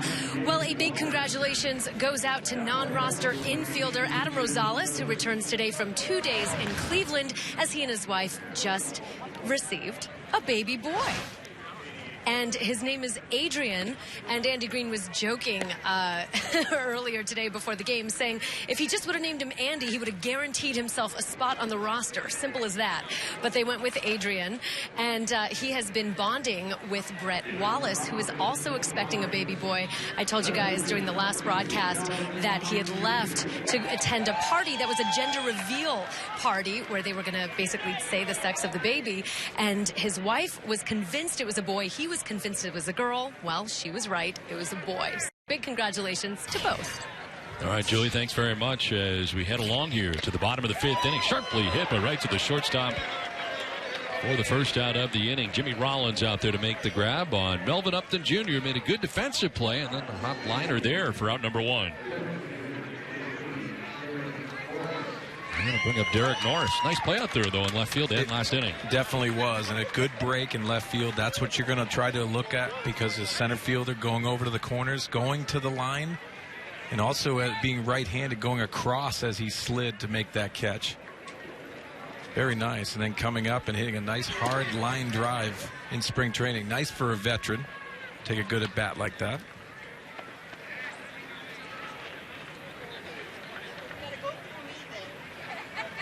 It was actually Tim Anderson at shortstop made that play. Rollins out of the game. They have a few other changes for the White Sox here in the 5th inning as Norris grounds it foul towards the end of the White Sox dugout. Well, they're high praise for Tim Anderson, the shortstop that got that line drive off on Melvin Upton Jr.'s bat. This young man has shot through the ranks, and they would like him to be at shortstop for a long time. Vinny Rotino has taken over at first base for the White Sox. They also have new outfielders as well. David Walker is in left field. Jason Coates in right field. 2-1 pitch is going to miss. 3-1 now to Norris. Talk about good off-season flow. How about the beard for Norris? He comes in and pretty impressive. Well, cold weather climate where he is in the off-season, and he's ready to go.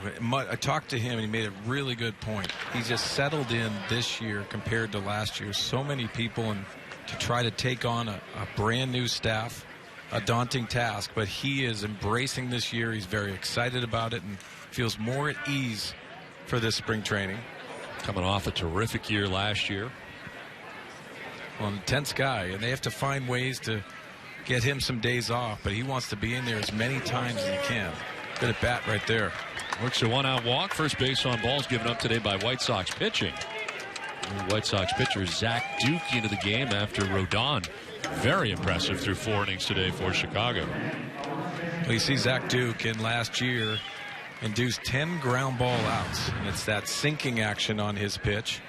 This was a former starter for years, and really has made a nice adjustment going into the bullpen. You see the games, 71 appearances. That was 8th in the American League.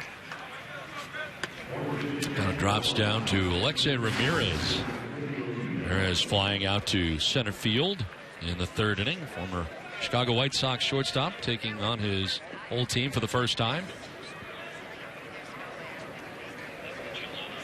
Got to be strange, whether it's spring training or not, to look across and see a White Sox uniform. You don't know which dugout to go to. Yeah, I've been there.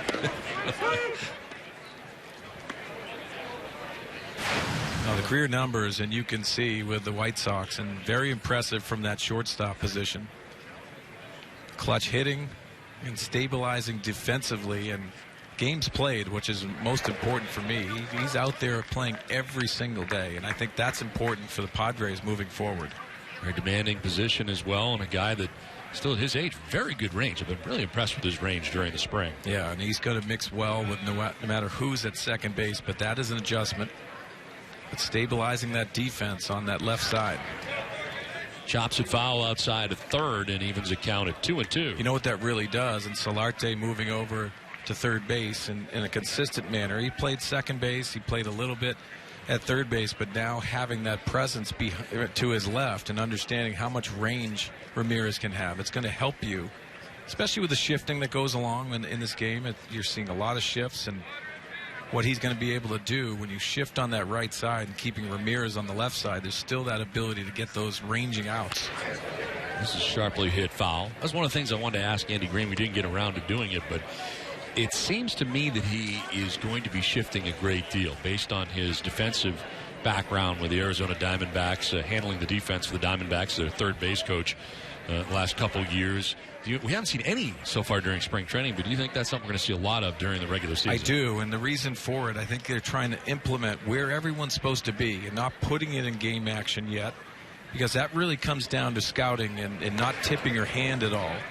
But I think there's a little bit of gamesmanship, and he talks a lot about Tony La Russa, the impact that he's had on his career already. And Tony La Russa was that guy that wanted to play a little bit mind games with you, but also the shifting part of it is his specialty. You're seeing constantly them working, putting Solarte over it on the right side, leaving Ramirez there, shifting different spots, and the responsibilities of how you're going to have to turn to when you're in a shift. He wants to get those particulars down as fast as possible. Now let's say Ramirez goes down looking. First strikeout for Duke. Fourth strikeout of the day for White Sox pitching.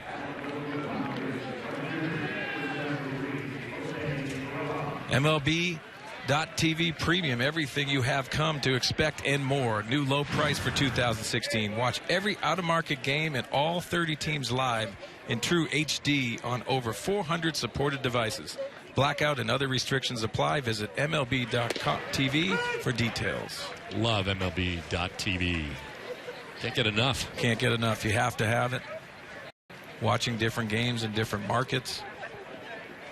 There's a lot of young talent in the game. We talked about Tim Anderson, who's playing short for the Chicago White Sox. Carlos Correa is coming on. We saw the talent that he had in Houston. There's so many young players in the game, and the game is in a real good spot right now to enhance those young players. Perella pops it up, foul ground as Rotino, the new first baseman, is over. Puts it away. That'll end the fifth inning. We're through 5 at Peoria Stadium with the White Sox on top 8-0.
Have the lead over the San Diego Padres as we play along here to the 6th inning.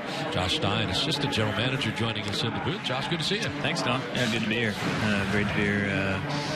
And nice to have some games get sent back to San Diego. Absolutely. Absolutely. Well, how is spring training going so far for you, and what you're seeing from your organization and the depth of the organization? Yeah, I think it's been a little different. Obviously, I think new manager, that changes the dynamic a little bit, just in terms of the way the days are structured and some of the things on some of the drills and the way the drills are spaced out. But it's been an interesting spring. I think we got a lot of competition, more so than I would say kind of in normal years. So it's been been good to kind of see different, frankly, a lot of different players, out there competing.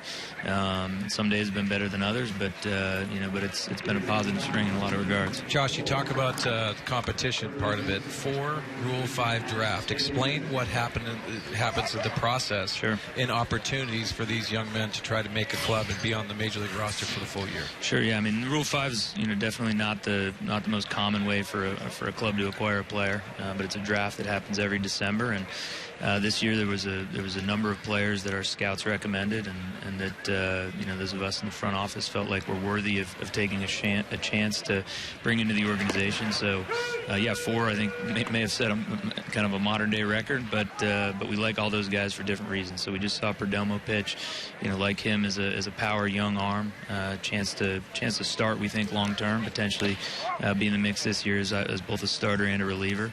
And then a number of arms in the bullpen with both Blake Smith from the White Sox, actually, and then Josh Martin, who we saw briefly from the Indians, and then Jabari Blash. So each of these guys we felt like was kind of right on that cusp and worthy of an opportunity to try and make our team. We saw Perdomo today, and a lot of rave reviews about this young man and what he can bring. Obviously, elevating certain pitches, pitching in single-A baseball. What are the main challenges for him to be on this roster? Yeah, I think part of it's the fit, right? He's been a starter throughout his minor league career, and I think that anytime you bring a player from low A ball, up to the major leagues. The last time that we had success doing that was Everett Cabrera. We drafted him out of the Midwest League, and he came and made our team as a utility player, and then in future years went on to be a pretty darn good starting shortstop. And so it is a big jump, to go from low A ball to the big leagues. And I think you're seeing him start to make some adjustments. I know the results weren't great today, but we've seen some things even from the first time he threw a bullpen here to where he's at today, where we feel like there's been solid progress with regard to him. Myers knocking it down. It's time to recover and gets it to Fernando Rodney for the second out. That's where my next question is going to go. Your thoughts on how Will Myers is adapting to first base during spring? Yeah, I think today hasn't been his best day. I think out on the field, I think that's fairly obvious. He's had a couple plays, kind of just even hear the ball popping in and out of his glove. I think for Will, we got a brief look at him last year. I think he certainly has a lot of attributes we look for, just in terms of size, athleticism. He has very good hands generally. Today notwithstanding, but there's a lot of technical elements to the position as well, and I think he's learning those. Here pretty much on an everyday basis in spring training. He's only played, I want to say, 15 to 20 games at that position coming into this year, so it is a learning process. Line out to second base to end the inning. Josh Stein, we thank you so much for coming by and seeing us. Appreciate it. No problem. Thanks, Don. 8-0. The White Sox have the lead over the Padres.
Mariners game summary and a huge inning for the White Sox in the third inning. Leori Garcia with a home run off the batter's eye in center field got it started. Now the runner at first base, Jimmy Rollins with a 2-run home run. White Sox would go back-to-back in that third inning. Big Jose Abreu coming up after Rollins. He takes it out of the yard to left field. 3 home runs allowed by James Shields in the third inning. A 4-home run attack today by the White Sox. Now we play along to the bottom of the 6th inning with Chicago on top 8-0. And the White Sox bringing on their third pitcher of the day. Jordan Guerrero coming in. Takes over for Zach Duke in an inning. Got a walk and a strikeout.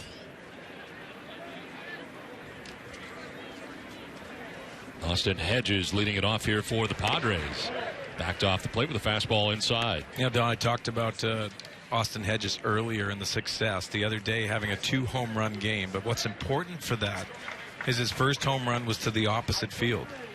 Timing and rhythm, you're going to hear a lot about the hitters and what they're trying to do. But for Austin Hedges going the opposite way first, you know he has the pull power. But you can see that leg kick and the timing, and yes, he does go there. But he feels very comfortable with what hitting coach Alan Zinter and he have gone over. You talked about Alan Zinter, and you're really learning an entire organization from a hitting standpoint. That's got to be difficult, especially dealing with some of the veterans, guys who have their own regiment to get ready. And I guess it's a lot of watching and learning what guys like and whether or not you can talk to a guy after an at bat. Whether he's kind of feeling, I guess, getting to know the entire organization. A daunting task. Now you see the line drive to left field by Austin Hedges, but yes, it is a daunting task. A lot of video, a lot of analysis, and you can see the work with Austin Hedges has been phenomenal. Leg kick, getting that foot down, and the balance that you're seeing from Austin Hedges. The strong hands, and when you have balance through the swing, that barrel of the bat can get through the baseball, and that's a nice productive at bat that Alan Zinter is going to be very proud of. So much analysis, though, if you think about from Alan Zinter to take a huge organization and break them down, have conversations. Trust comes into it. You have to have the trust of these hitters before you even start initiating some changes within their swing and their approach. John Jay batting for the third time today. He's grounded out twice. Grounded out to second base in the first. Grounded out to short in the fourth inning. 13-hit attack today for the White Sox. Out hitting the Padres 13-3. This one fouled off down the left field line, out of play. Pitch runner first base. Manuel Margot into the game. We were talking about him earlier, coming over from the Red Sox, and deal for Craig Kimbrell. And the guy probably closest to the major leagues of the 4 players that they acquired in that deal. And I don't think he's really put anything of an impression of other than fabulous reviews for this young man. A very aggressive approach hitting-wise. Talent in the outfield. A lot of people say he's probably the best outfielder they have on the roster. That's very high praise, because we've talked about John Jay and what he does in center field. This young man has a lot of talent, and he is going to be an impact player at the big league level. Just wondering how long they're going to develop him in the minor leagues until he gets that first shot. Close pitch outside, and it is 2-2 now to John Jay.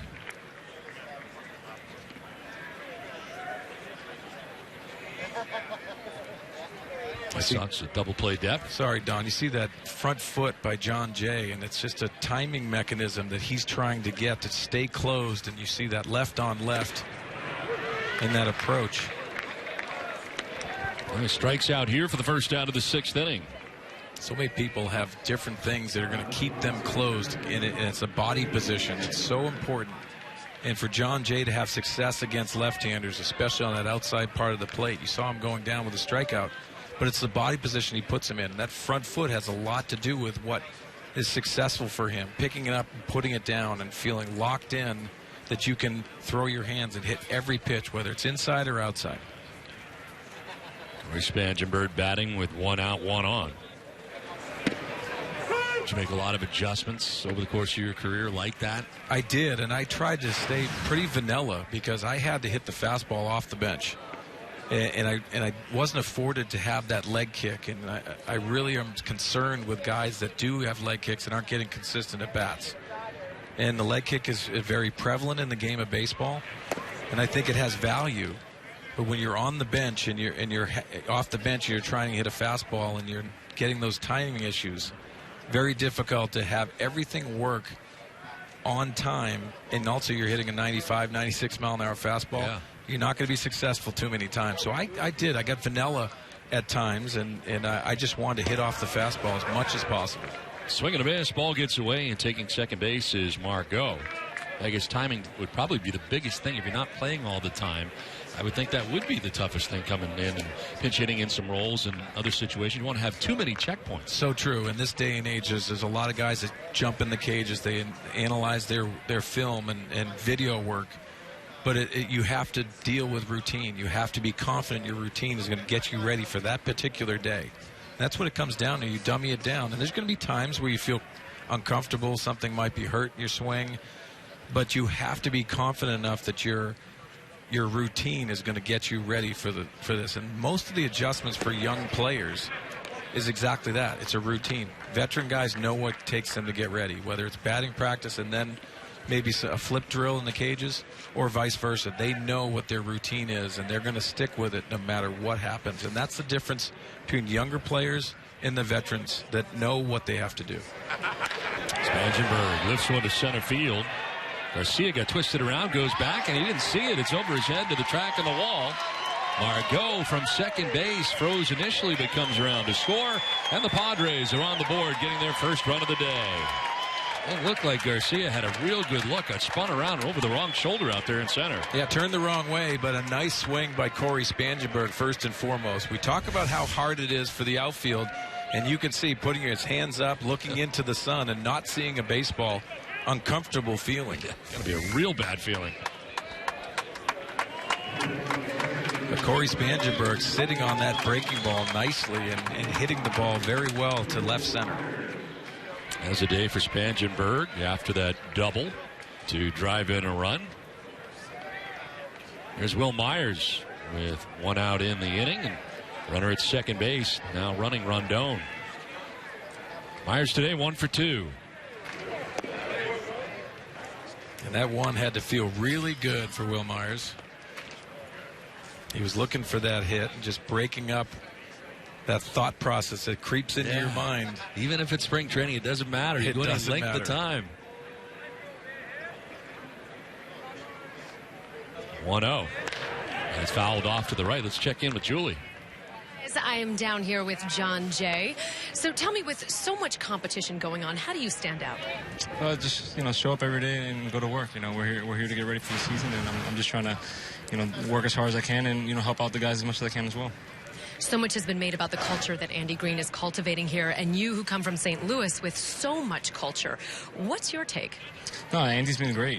He said the right things, and he's doing the right things. It's up to us, the players, to, we want that change. We're the ones that got to make it change. So it starts here in spring training, and I've seen it every day, and we got to continue doing it every day throughout the spring training. Andy was also singing your praises pregame today. I don't know if you know this, but he said that he respects your leadership qualities so much, and he calls it the intangible. And he said, sure, there's what you do out on the field, but also there's that leadership role that you've been taking on with these guys. Do you feel a responsibility? I definitely do. I was lucky enough in St. Louis to have a lot of guys that helped me. Skip Schumacher just retired. He was a guy that was big with me. So, it's up to me to keep passing along the game the way I learned it. Did Skip say anything to you before he left? Yeah, it was tough for him. Obviously, it's a tough decision, but respect him. It takes a man to do what he did. He could have easily just stayed along and probably made this team, but he knew it was his time to go, and respect that. A line drive to left field for Will Myers will plate Rondon from second base. Second hit of the day for Will Myers, and the Padres get their second run. It's now 8-2 Chicago. Second good hit of the day for Myers. Two-base hit this time. Well, you see what that first hit does for you mentally. Just gets you in that good frame of mind as Nick Noonan takes over for Will Myers. That's the end of the day for Will Myers. That's a nice day for him offensively. Will Myers, so we could check. Okay. So Myers with a double. He is done for the day. I was really talking to John Jay about Skip Schumacher, and that was kind of a surprise. I really would think Schumacher, who right now heading into this season looked like he was going to be on the team, but takes it to the house after 11 seasons. Yeah, and unfortunately for Skip Schumacher, and it's a tough decision to make, but hearing what John Jay said and knowing what he meant to his career, it really speaks volumes, and it's passing it forward, pushing the torch to somebody else. And you heard John Jay talk about that. It's very important to understand that when you're coming into a new situation that John Jay's doing, you're going to reflect on all the knowledge that was given to you as a player. And when you do that, you have to be able to pay it forward, and it's very important for him. John Jay was injured last year a lot of the season. Randall Grichuk came up, had a lot of success, and it was taking over John Jay's responsibilities in center field. Well, he was still helping him be a better player, and that speaks volumes of what John Jay as a person and a teammate. And it's very important to have as many guys like that you can have. It's going to help this culture that Andy's trying to get across. Fly ball to right field, falling fast, coming in. His coach is going to fall in front of him for a base hit, and from third, Gonzalez comes in to score. Solarte with a base hit to right field, and the fourth hit of the inning now for the Padres. Yeah, it looked like a breaking ball that's elevated, and fighting that off to right field and getting that RBI. Yangervis Solarte continuing to put out at bats, and there's John Jay giving him a little bit of praise coming into the dugout. Now Jamal Weeks now running at first base for Solarte. His day is over.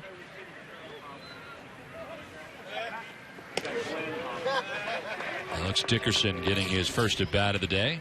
Well, typically in spring training with an 8-3 lead, you're going to hold with runners, but Jamil Weeks is that type of player. Stolen base threat.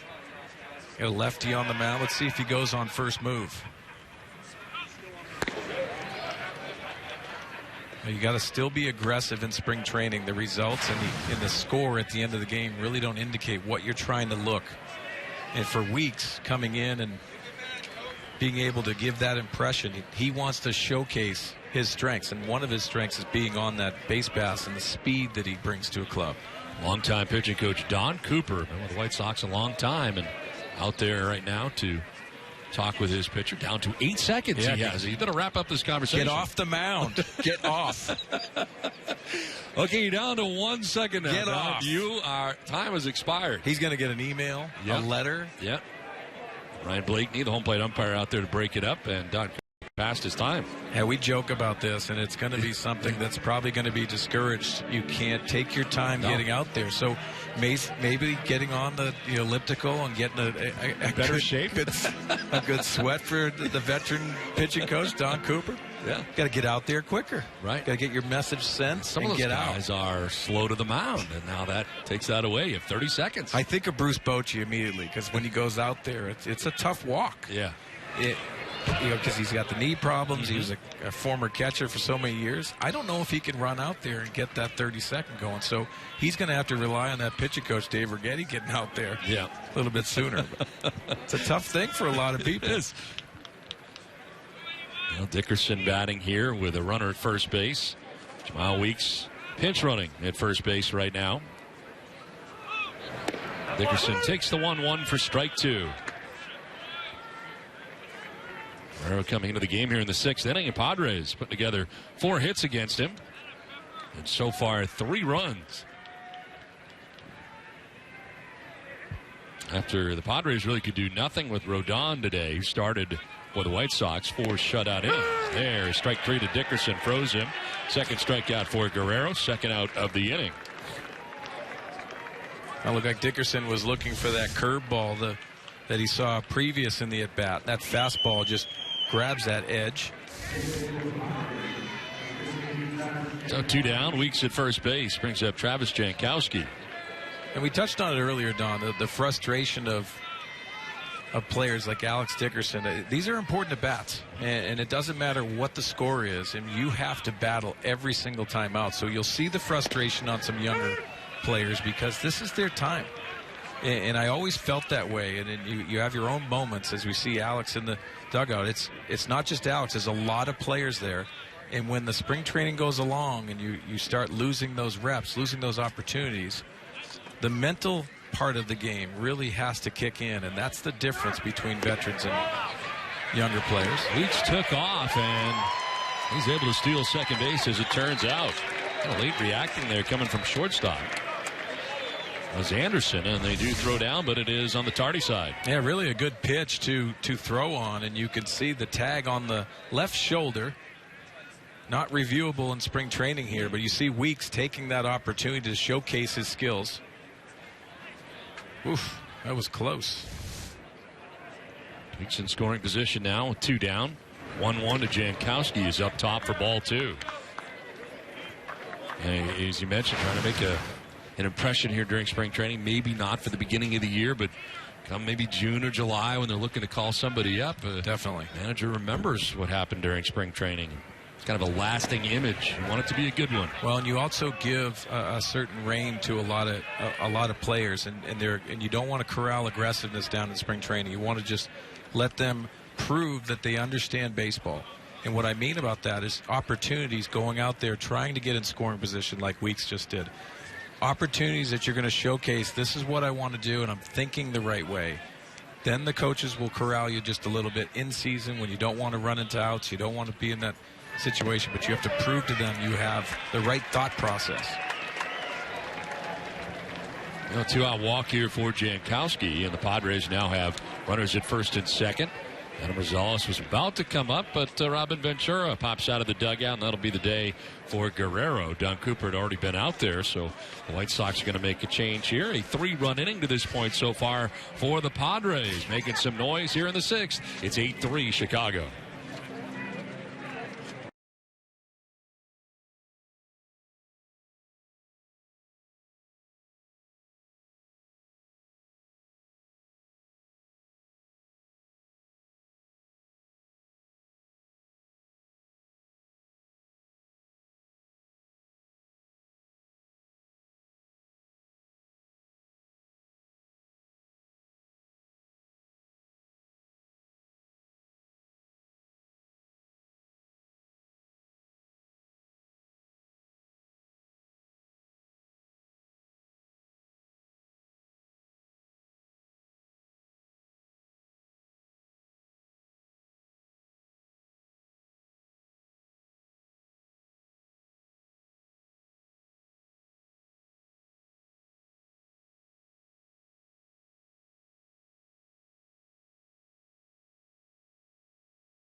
In the bottom of the 6th with 2 outs, Fox Sports Supports is proud to team up with National Alliance on Mental Illness and their commitment to improving the lives of families and those living with mental illness. Learn more about how to be stigma-free and visit foxsportssupports.com. Now that's what I think of when I think of Arizona. You look out there, you don't see any water at all, despite the scenics we've seen to this point of the game. Seen a lot of water on our scenics. A lot of water. Matt Lawless coming to the game here now. There you go. That's the landscape I'm talking about. There's cactus. Here's Matt Lawless. Well, Matt Lawless, a former Padre, was selected in the 15th round in the 2009 first-year player draft. You could see in Double-A last year, 47 games, only 1 start. 6'9", 280-pound right-hander. It's a high release point. Adam Rosales batting for the first time today in Alexei Ramirez's spot after he took over as shortstop for Ramirez. Ramirez was 0 for 2 today. And Rosales' first pitch swing, fouls it back and out of play.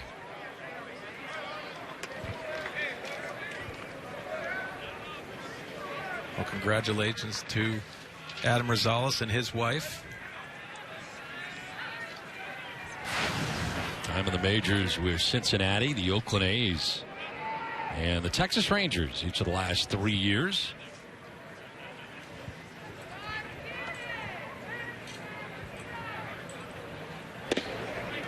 Strike over the outside corner. Think about it, Don, for Adam Rosales and just a perfect guy for the National League. You have to be versatile.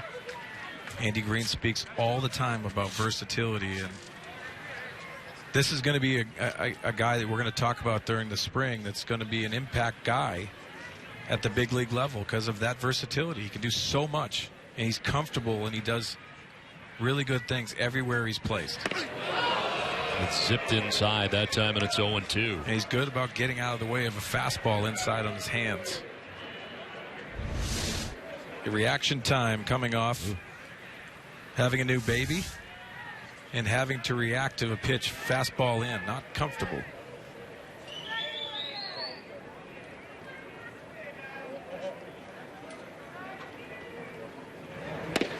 In there for strike three. That one froze him. So he comes inside and comes back and gets him. Ends the inning, but the Padres are productive in the inning. They scored 3 times in the 6th inning.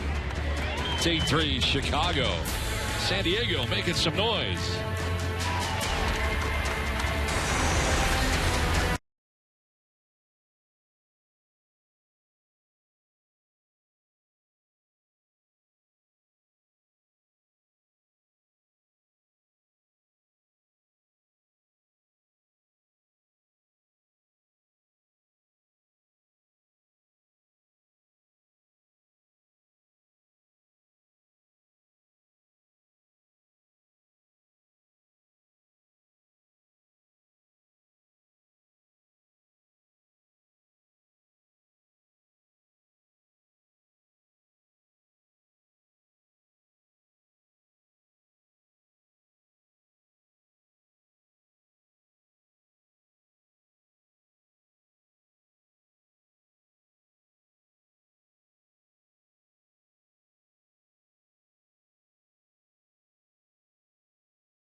Diego presents Padres Baseball, brought to you by Nissan North America. Get great offers on 5 exciting new models. Shop ChooseNissan.com today.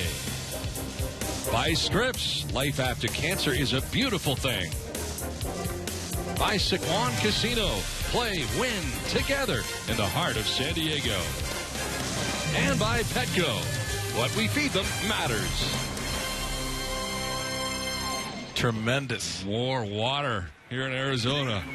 I don't even believe these are pictures of Arizona. The berm, a great place to be here today at Peoria Stadium. Yeah, tackle the older brother. Wow, the ear move, very painful. Getting after it. I remember those days. Youngest of 4 boys. Wow. Well, yeah, here to the 7th inning. Padres scoring 3 times in the bottom of the 6th inning. Well, Matt Thornton on the hill for the San Diego Padres making his Padre debut. This is a nice sign as a minor league signee. It's a young man that has a powerful left-handed arm, has done a nice job out of the bullpen. Last year, you can see with Washington, 60 games he pitched in. Another former member of the White Sox. He was a reliable member of the White Sox bullpen for a number of years. A couple of tough years, but some great numbers from a year ago. He takes over for Fernando Rodney in his Padres debut at a 1-2-3 inning. Yeah, we saw the bow and arrow. We saw a quick inning by Fernando Rodney. But good to see him on the mound after those hamstring issues limited him in the early parts of spring training. But for these relievers, it's not a necessity to get a lot of innings. I think they'd like to get those back-to-back appearances late in the spring training.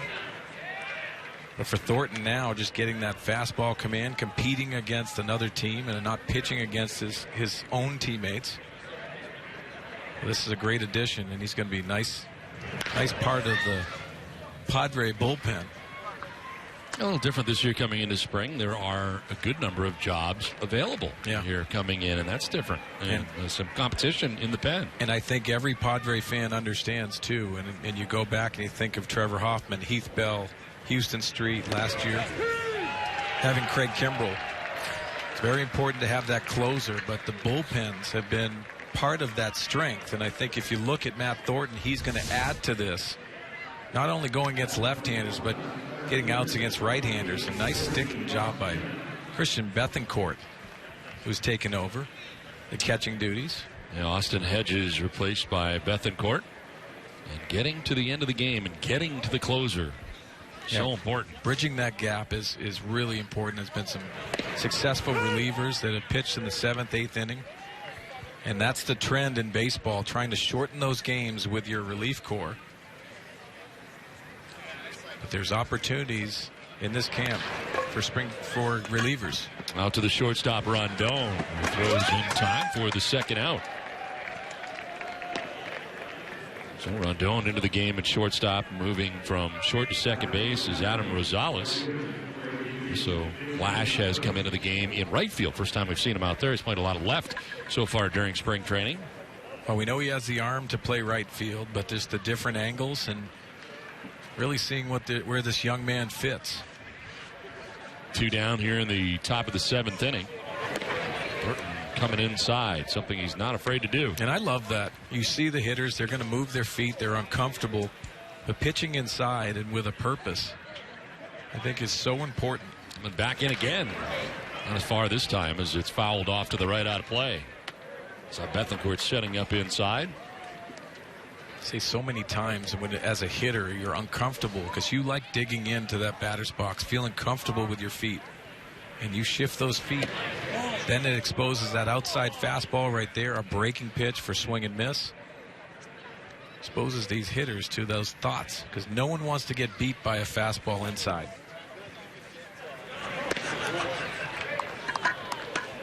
Three balls and a strike now to the hitter with the White Sox on top 8-3.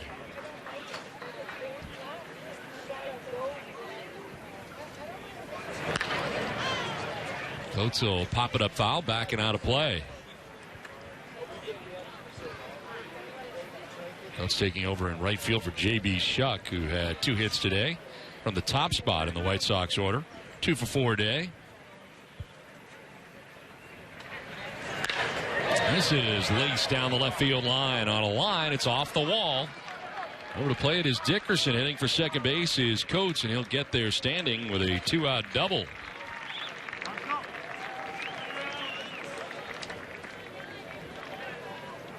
We saw Matt Thornton go in early in this at-bat, but then he goes in here, and credit that hitter looking for that fastball in. It was elevated, and that was a laser off the left field fence.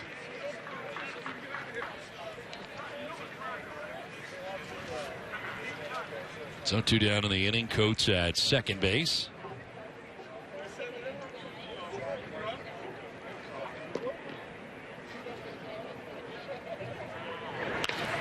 Anderson pops it up foul, backing out of play. Took over at shortstop for Jimmy Rollins. Had a big day. Rollins had been on base 3 times, including a 2-run home run back in the 3rd inning. One of 4 home runs today for Chicago. A nice showing by the veteran shortstop and trying to impress Robin Ventura. Nothing in 2 now to Anderson. There's Robin. His 5th year. I can't believe it's 5 years already. Gone by pretty fast. He's 3 wins shy of 300 career wins as the manager of the Chicago White Sox. 39th manager, White Sox history. 2 outside. Anderson not chasing.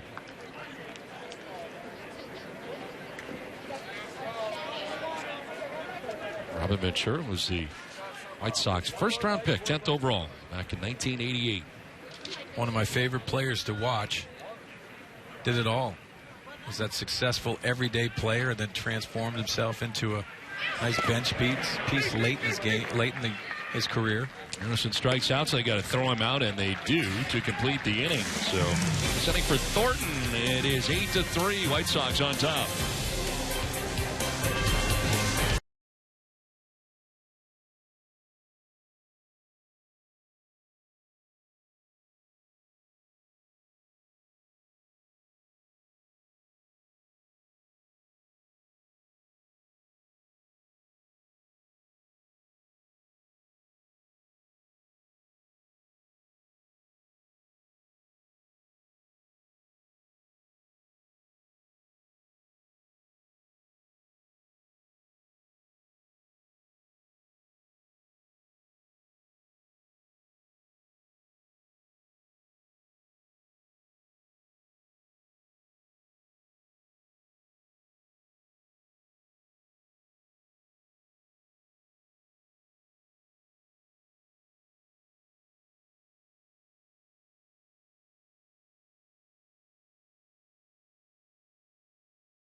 How play of the game. Melvin Upton Jr. laying it out there in left field as he gets used to left field. Nice diving, sprawling catch out there today. Yeah, it's a nice play, and good to see Melvin adapting to that left field position. John Jay getting the start in center. Jabari Blash carves this one foul. He could do that. He was out ahead of that and fouls it down the left field line. All kinds of power for this guy. That young man, Benito Santiago fan. I gotta love that. Speaking of Benito Santiago, Norris has been throwing everybody out by his knees. How about that? This spring training.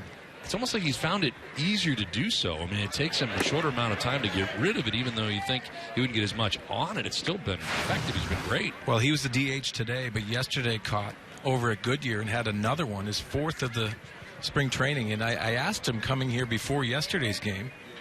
He said exactly that. It's a timing issue, and I feel like I'm not getting a lot on it, but I'm getting that release quicker. And he's thrown out some pretty good base stealers at second base from his knees. I said, what in the world is Benito Santiago coming back for? Jabari Blash, one of the Rule 5 players here in spring training for the Padres. Swings to the 1-2 and skies one to shallow left field. Anderson out calling, and a little stagger there at the end, but makes the catch for the first out here at the bottom of the 7th inning. So Blash retired for the first out. Bring up Manuel Margot. I tell you what, this young man is high praise. See our next TV tomorrow at 1:30. Indians versus the Padres. They played the Indians yesterday in Goodyear.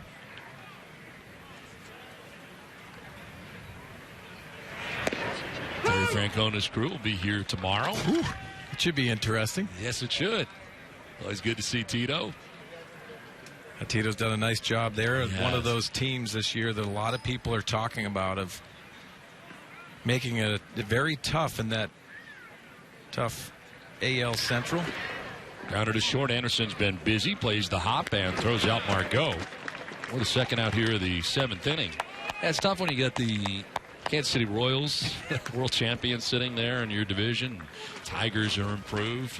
It is a tough division, and the White Sox improved as well. Arguably, that could be the toughest division in baseball, top to bottom.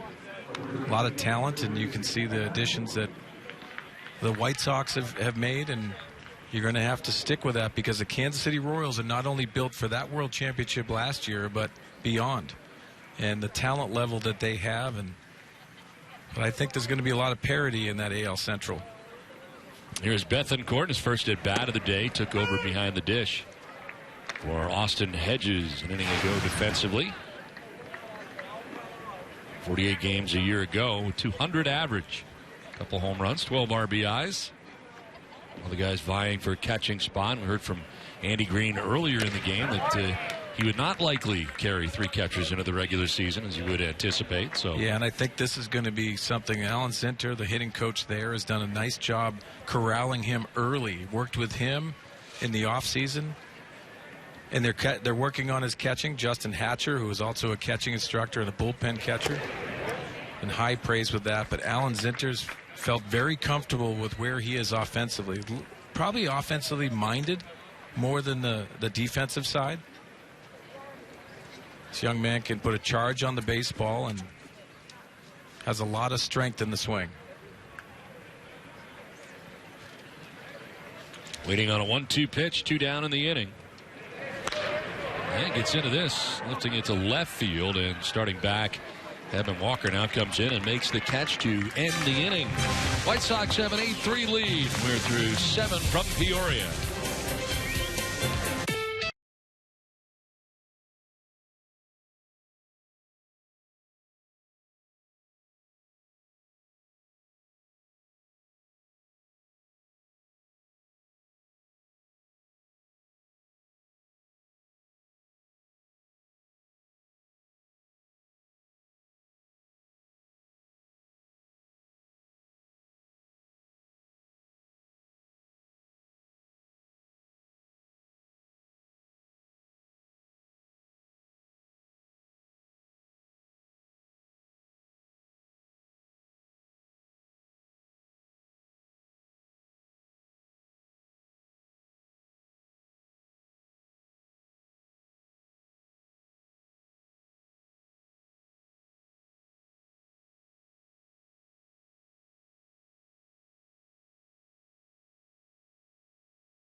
To Padres baseball.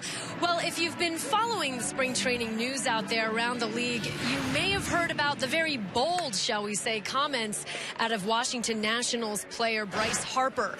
Basically, on the state of the game, he said baseball is tired. He said it's hard to get young fans involved because players can't really celebrate. You look at athletes like Steph Curry and LeBron James and Cam Newton even, and he said those guys are so much fun to watch. He said current players right now, you have so many great young players in the league that are fun to watch, but they just can't celebrate, which brings up a really interesting conversation about the old school rules versus the new school rules and the code of baseball. So, Mark, I wanted to get your take on that. You've played with 7 different ball clubs. What do you think of his comments? Well, thank you, Julie. But first of all, I don't think baseball is tired. I'll say that. But there's some concern here because you have to have an influence, and I'm talking about concern of baseball.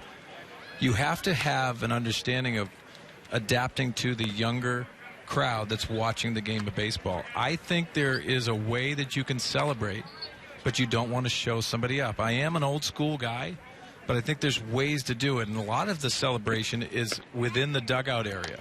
And I think that's one of the things that if you talk to a lot of people that respect the game, it comes down to that. Bryce Harper is one of the outstanding talents in this game. We talked about the young talent in the game of baseball this day. He is one of those guys. Celebrate that, but also understand, too, if you're going to celebrate a home run and someone celebrates against you, punching you out, don't get upset about that. It goes both ways. So it's an interesting subject that's going to have a lot of feedback, and it already has. Saw Mark Loretta down there sitting next to Andy Green. I know you talked to him about that very fact. I consider him to be an old school guy as well. Yeah, and you know what? I look at a lot of teammates, and I always marveled on the respect people gave the game. Trevor Hoffman was one of the guys that stuck out. Mark Loretta. These are guys that were very successful at their craft, but they didn't have to show things up. But they also gave energy, and they were excited just as much if one of their teammates hit a big home run. I think the big play that happened last year in the playoffs is the Jose Bautista bat flip. Yeah. He described it as an out-of-body experience. Absolutely. I've never been in that situation, but I don't blame him for that. Was it overboard? Probably. But in the situation, it's probably not a bigger home run other than Joe Carter's in Toronto Blue Jays history. Right. Well, you take a look at guys that, celebrate. I guess that's something that's been frowned upon. You can get thrown at for that kind of celebration. Retaliatory in nature, perhaps. Well, they'd like to rid that of the game. But listen, it's a long season, 162 games. Those situations are going to crop up, the frustration level that you have. Well, strikeout here for Kevin Quackenbush, getting his first action of the spring. Strikes out the first batter he faces. Well, good to see Kevin Quackenbush come in. 57 games last year. You see the ERA right around 4. This is a guy that has to step up and really has that stuff. He has swing and miss stuff, and it's not plus velocity. He has that quick release, and I like his mentality. A former closer in the minor leagues, he has that closer mentality, and he can be an asset to a bullpen. Chopper right side. Noonan will flip to first. Quackenbush just gets the foot down. Nice play. But Noonan at first base with a good feed that time for Quackenbush. Did a good job of getting over for out number 2. Well, pitchers fielding practice is done on the backfields all the time. And watch Kevin Quackenbush, the angle that he gets and giving that opportunity for Noonan to give that glove and the tag of the base across first to get the out. Had to hustle to get over there. Did a good job. Coming off hamstring problems, so that is good evaluation, and obviously he's ready for that. Getting off the mound, and had to feel good mentally for Kevin Quackenbush. 2 down here in the 8th inning.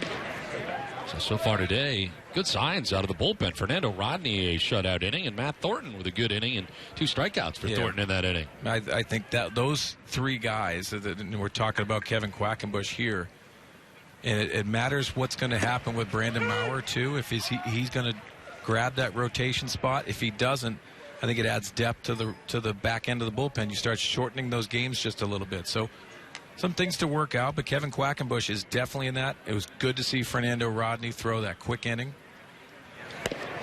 Guy that we have not seen today, but also part of the bullpen mix, Casey Janssen, the former Toronto Blue Jays closer, is here on a minor league invite at the moment. Yeah, that's going to be one of those pieces, too, that could be a benefit moving forward, and that veteran leadership that you need in a bullpen, because you have to be strong mentally back there to really grab hold of those situations. If you know a guy's been a closer before and he's done a lot of those different things, he could be an added piece to that really makes his bullpen special. 2 balls, 2 strikes. Quackenbush facing his 3rd hitter. This one gets away. Bethancourt had no chance. Full count.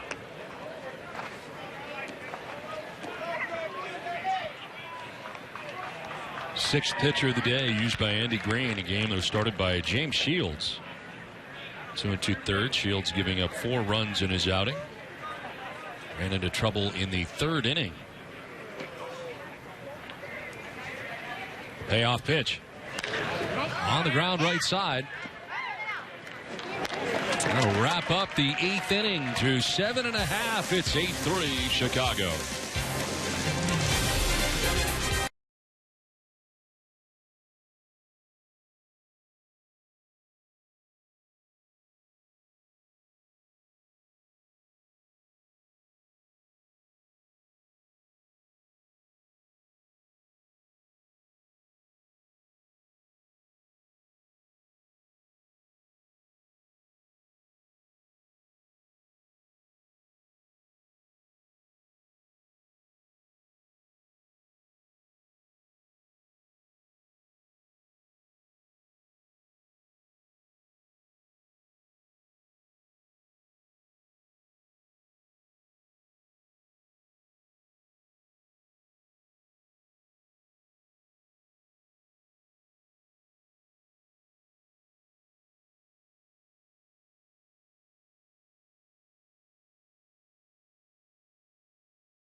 White Sox lead the Padres 8-3 in this copyrighted telecast presented by the authority of the San Diego Padres, and they may not be reproduced or retransmitted in any form, and the accounts and descriptions of this game may not be disseminated without the express written consent of the San Diego Padres. You did not even look at the paper. I know, that is but unbelievable. No, it's not unbelievable. Mark Grant's unbelievable. In many ways. Really, yeah. There's lots of different ways. Well, it's a great day to be on the berm here today. I just love seeing the kids at the ballpark and enjoying it with their family. And this is such a great atmosphere out here in Peoria in the Arizona Cactus League.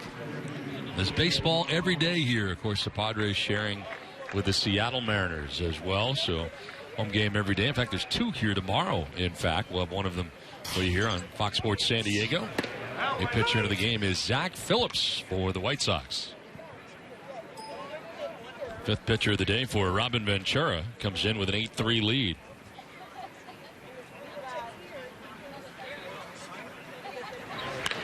Rondon fouls it off to the right and out of play.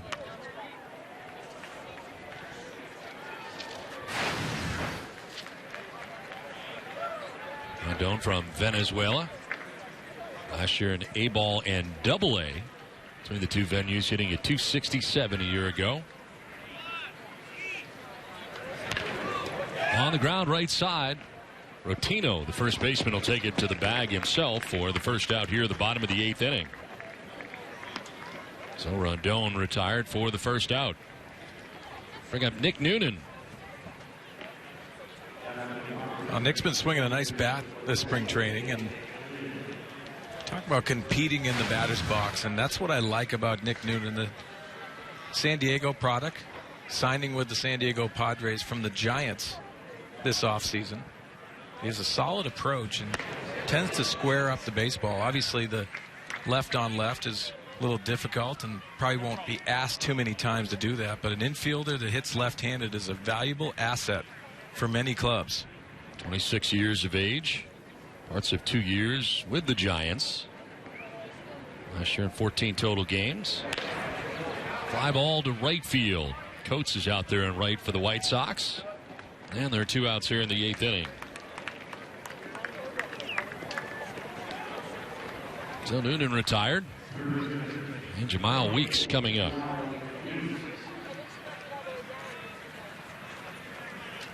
Weeks, the brother of Ricky Weeks, Jamal Weeks, working in the big leagues as a member of the Oakland A's. Got good speed, good defensively. 70 games last year in AAA. 204 average for Weeks a year ago. And I was also reading, too, Andy Green would like to see him handle shortstop. We've seen him in different positions, mostly at second base this spring. Playing third today, played shortstop yesterday.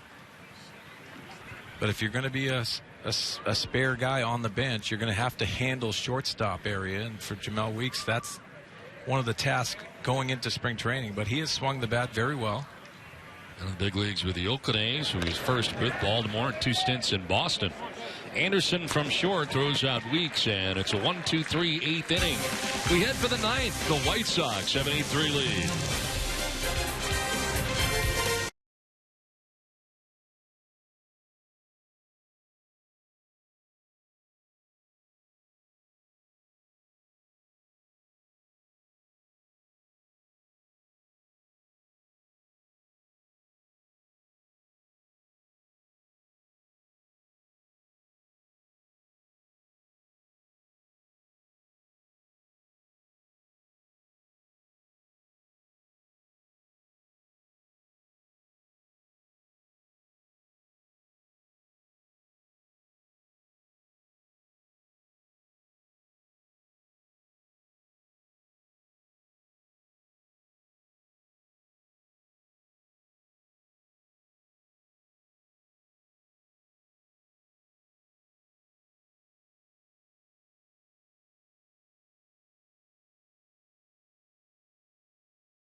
Sox have the lead over the Padres as we head to the 9th inning. And, of course, we're with you tomorrow once again. 1:30 start time tomorrow, San Diego time. The Padres will be hosting the Cleveland Indians.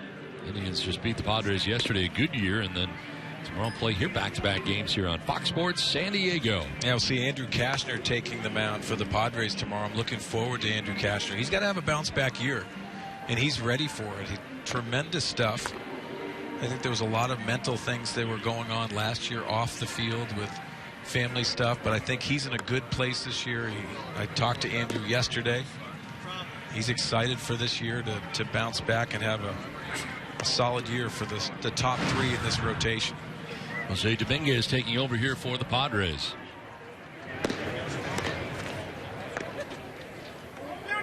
Dominguez taking over for Kevin Quackenbush, and good outings for Rodney, Thornton, and Quackenbush today. And Rodney and Quackenbush appearing in their first games for the Padres this spring. So Jose Dominguez comes into the game. I know we touched on those other guys that came in, the Rodneys and Thorntons. Kevin Quackenbush looked very impressive. Had a good breaking ball today, but downward plane with his fastball. Getting that ground ball to end the inning. But he looked very comfortable today, also getting off the mound and covering first. Dominguez with big league time with the Texas Rangers, also the Tampa Bay Rays. Last year, 4 games with Tampa Bay.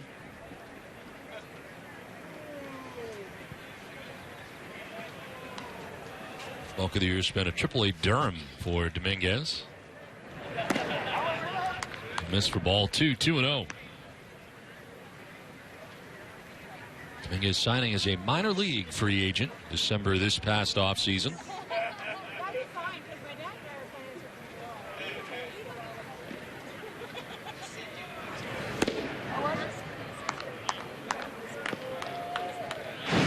Numbers AAA Durham a year ago for Dominguez. You know, so many of these relievers this day and age. I'm so glad I'm out of the game because everyone throws over 95. They'll come in sporting good gas. You know, I loved hitting the fastball, but they were 92, 93. Yeah. You know, occasional straight one.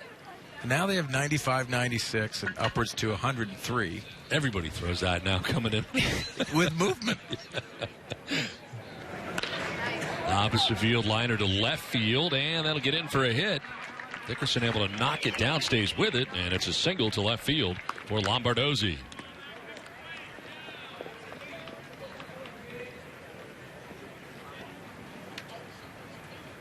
So base hit here for Lombardozzi to begin things in the top of the 9th inning. I want to touch on the point that you made too, Don. I loved it because not only are these guys trying to make the club out of spring training here, but they're trying to make that impression that there's also guys that are going to be played in AAA.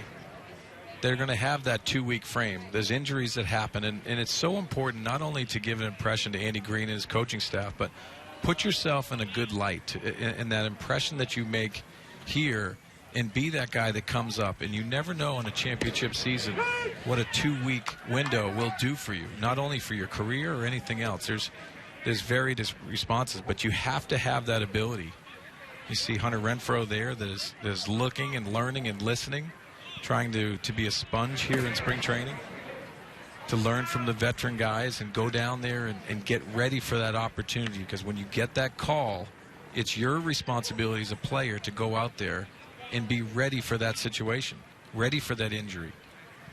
And the other aspect, too, that I think sometimes players forget about, you know, you're thinking about your organization, but on a daily basis during spring training, there is a whole host of scouts sitting behind home plate that are here to see you as well, and they're filing reports on you and what you're doing here. And I know players are probably thinking about what they're doing in their own organization, but these guys are writing reports on you that could end up in a better place in another organization, perhaps. And to your point, too, and players aren't going to say this publicly, but you have to have that mindset that you're playing for every other team.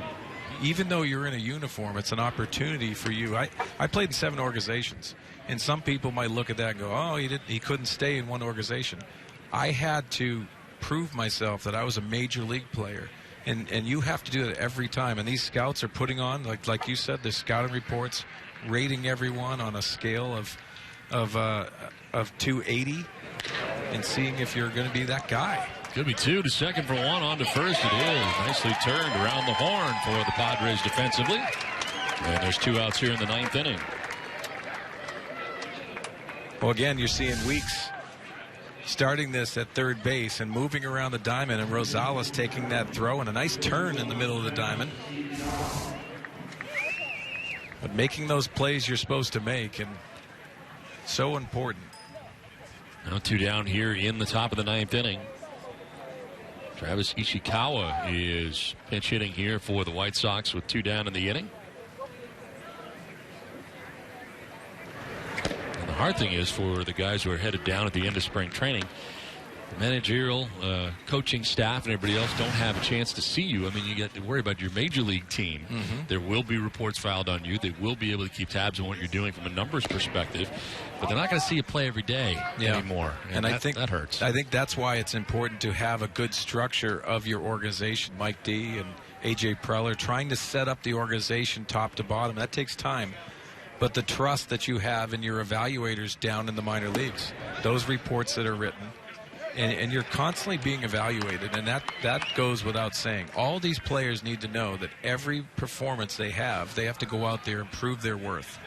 And if you go through spring training and you go through your season trying to do what's right and play baseball the right way, you're going to be noticed, and you're going to have that opportunity. What's going to matter is capitalizing on that opportunity at the big league level. 2-1 pitch from Dominguez. That's in there for strike 2. You hear so many AAA managers over the years, I hear them say to different players, force the organization's hand to make them bring you up. Yes. Play well enough that they have no choice but to bring you up. Definitely, and that's a mindset that you have to have. Sometimes it's good to be reminded of that because you slip into that mode of trying to individually do it. But you understand this is a team concept game, and it's very important to do what you do best. Rosales able to grab this in the backhand, but can do nothing with it. As by the time he retrieved it, he was on the outfield grass. So a hit here with 2 down in the inning.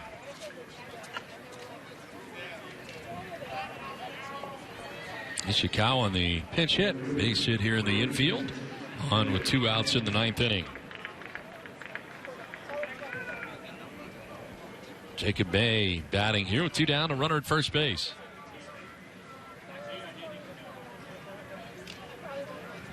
Dominguez has allowed 2 hits in the inning. Deals with the fastball down low. And it's 1-0.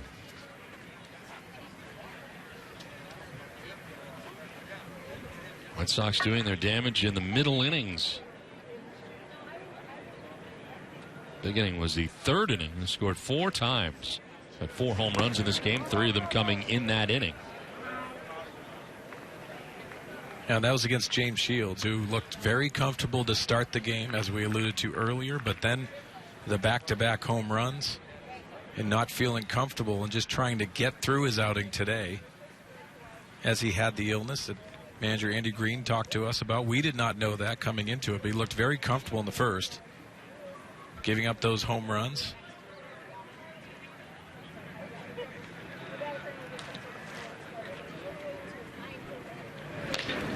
Fouled over by the Padres dugout, and it's 2-1. Loretta making a nice stab over there. He still can get it done. He does everything well. He's good at ping pong, darts, everything. One of my favorite teammates I've ever played for. I played with him in Milwaukee and also here in San Diego. And tremendous asset for the organization, and coming down here for spring training. I know his son Frankie's with him. There for strike 2. I think it is so great when some of the great players from the past come back and spend time in spring training as instructors, just to give the new guys in the organization a feel for what the organization's about. Yes. They're the connection to the past. It's so important, too. You know, Trevor Hoffman came down here when he came down earlier to give his knowledge to a lot of these young relievers, even the veteran relievers for him. And it's important for the organization to have that.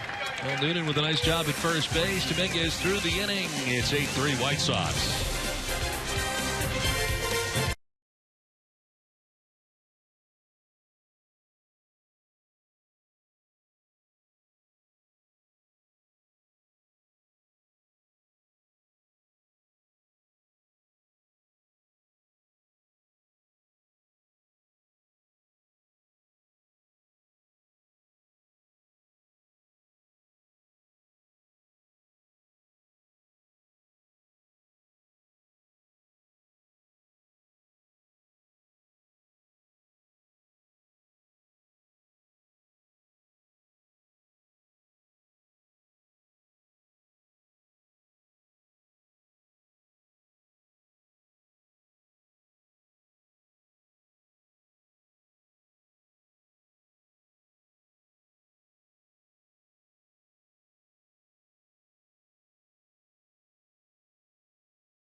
breeze blowing out right now at Peoria Stadium.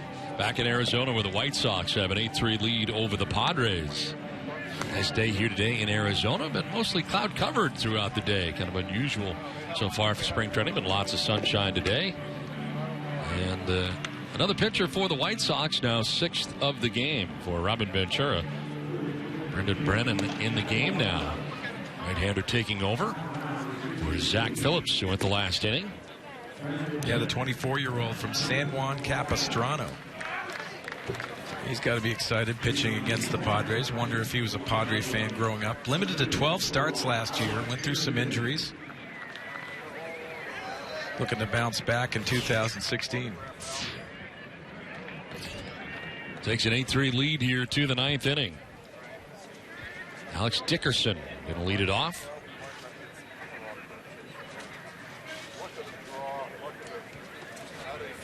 Dickerson has been in left field in this game so far for the Padres. And he takes strike one over the inside corner. San Diego guy in his own right.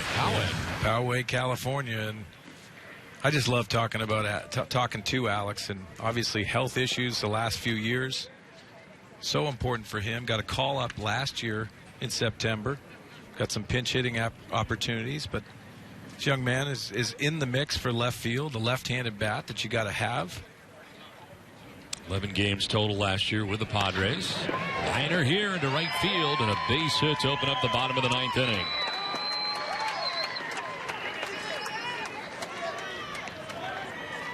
Well, it's got to feel good for Alex and taking a nice swing on this fastball, but you can see the nice compact swing and going down to get that pitch. Nice sinker on the inside part of the plate, and he drives that to right field. A lot of power in that bat, a lot of strength to his swing. You watch his batting practice, it's loud off his bat. He's a big kid, too. 6'3", 230 pounds. Board here to begin the inning. Now, Travis Jankowski.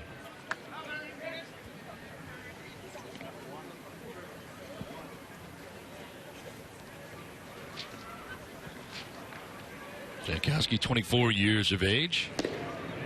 Lays off a ball, and he's ahead here 2-0. Well, Jankowski came up to the big leagues last year, and offensively, it was sparse at bats, but you didn't see his lower half working very well. Obviously, his strength is the speed element of his game.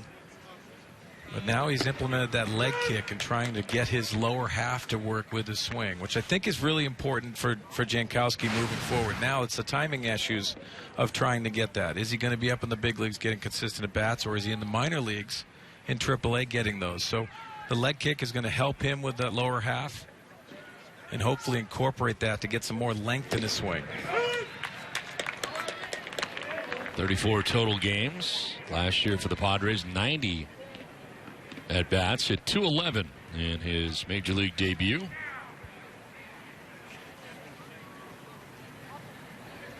Waiting on a 2-2 pitch from Brendan Brennan.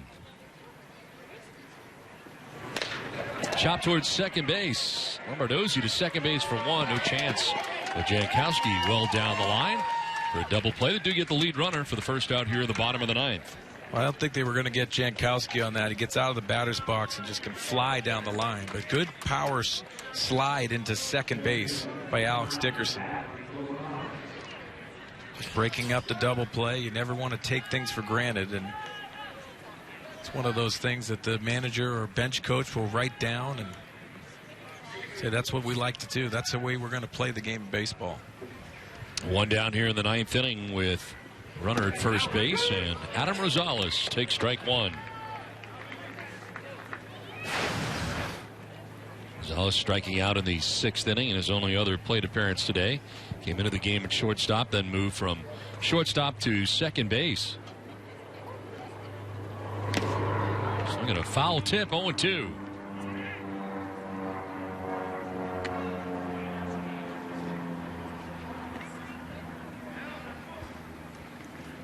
$5,056 on hand here today. Played day baseball during spring training. 0-2 pitch.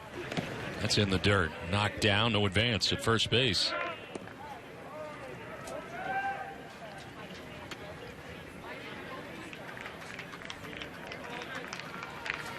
White Sox at one point in this game had an 8-0 lead. Padres scoring 3 times in the bottom of the 6th inning.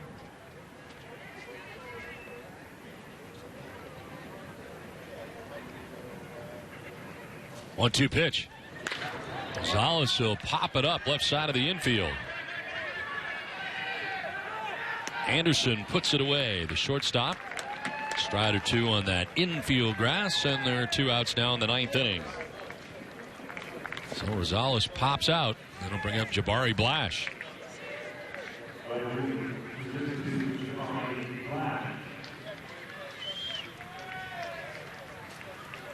Blash batting with 2 outs and a runner at first base.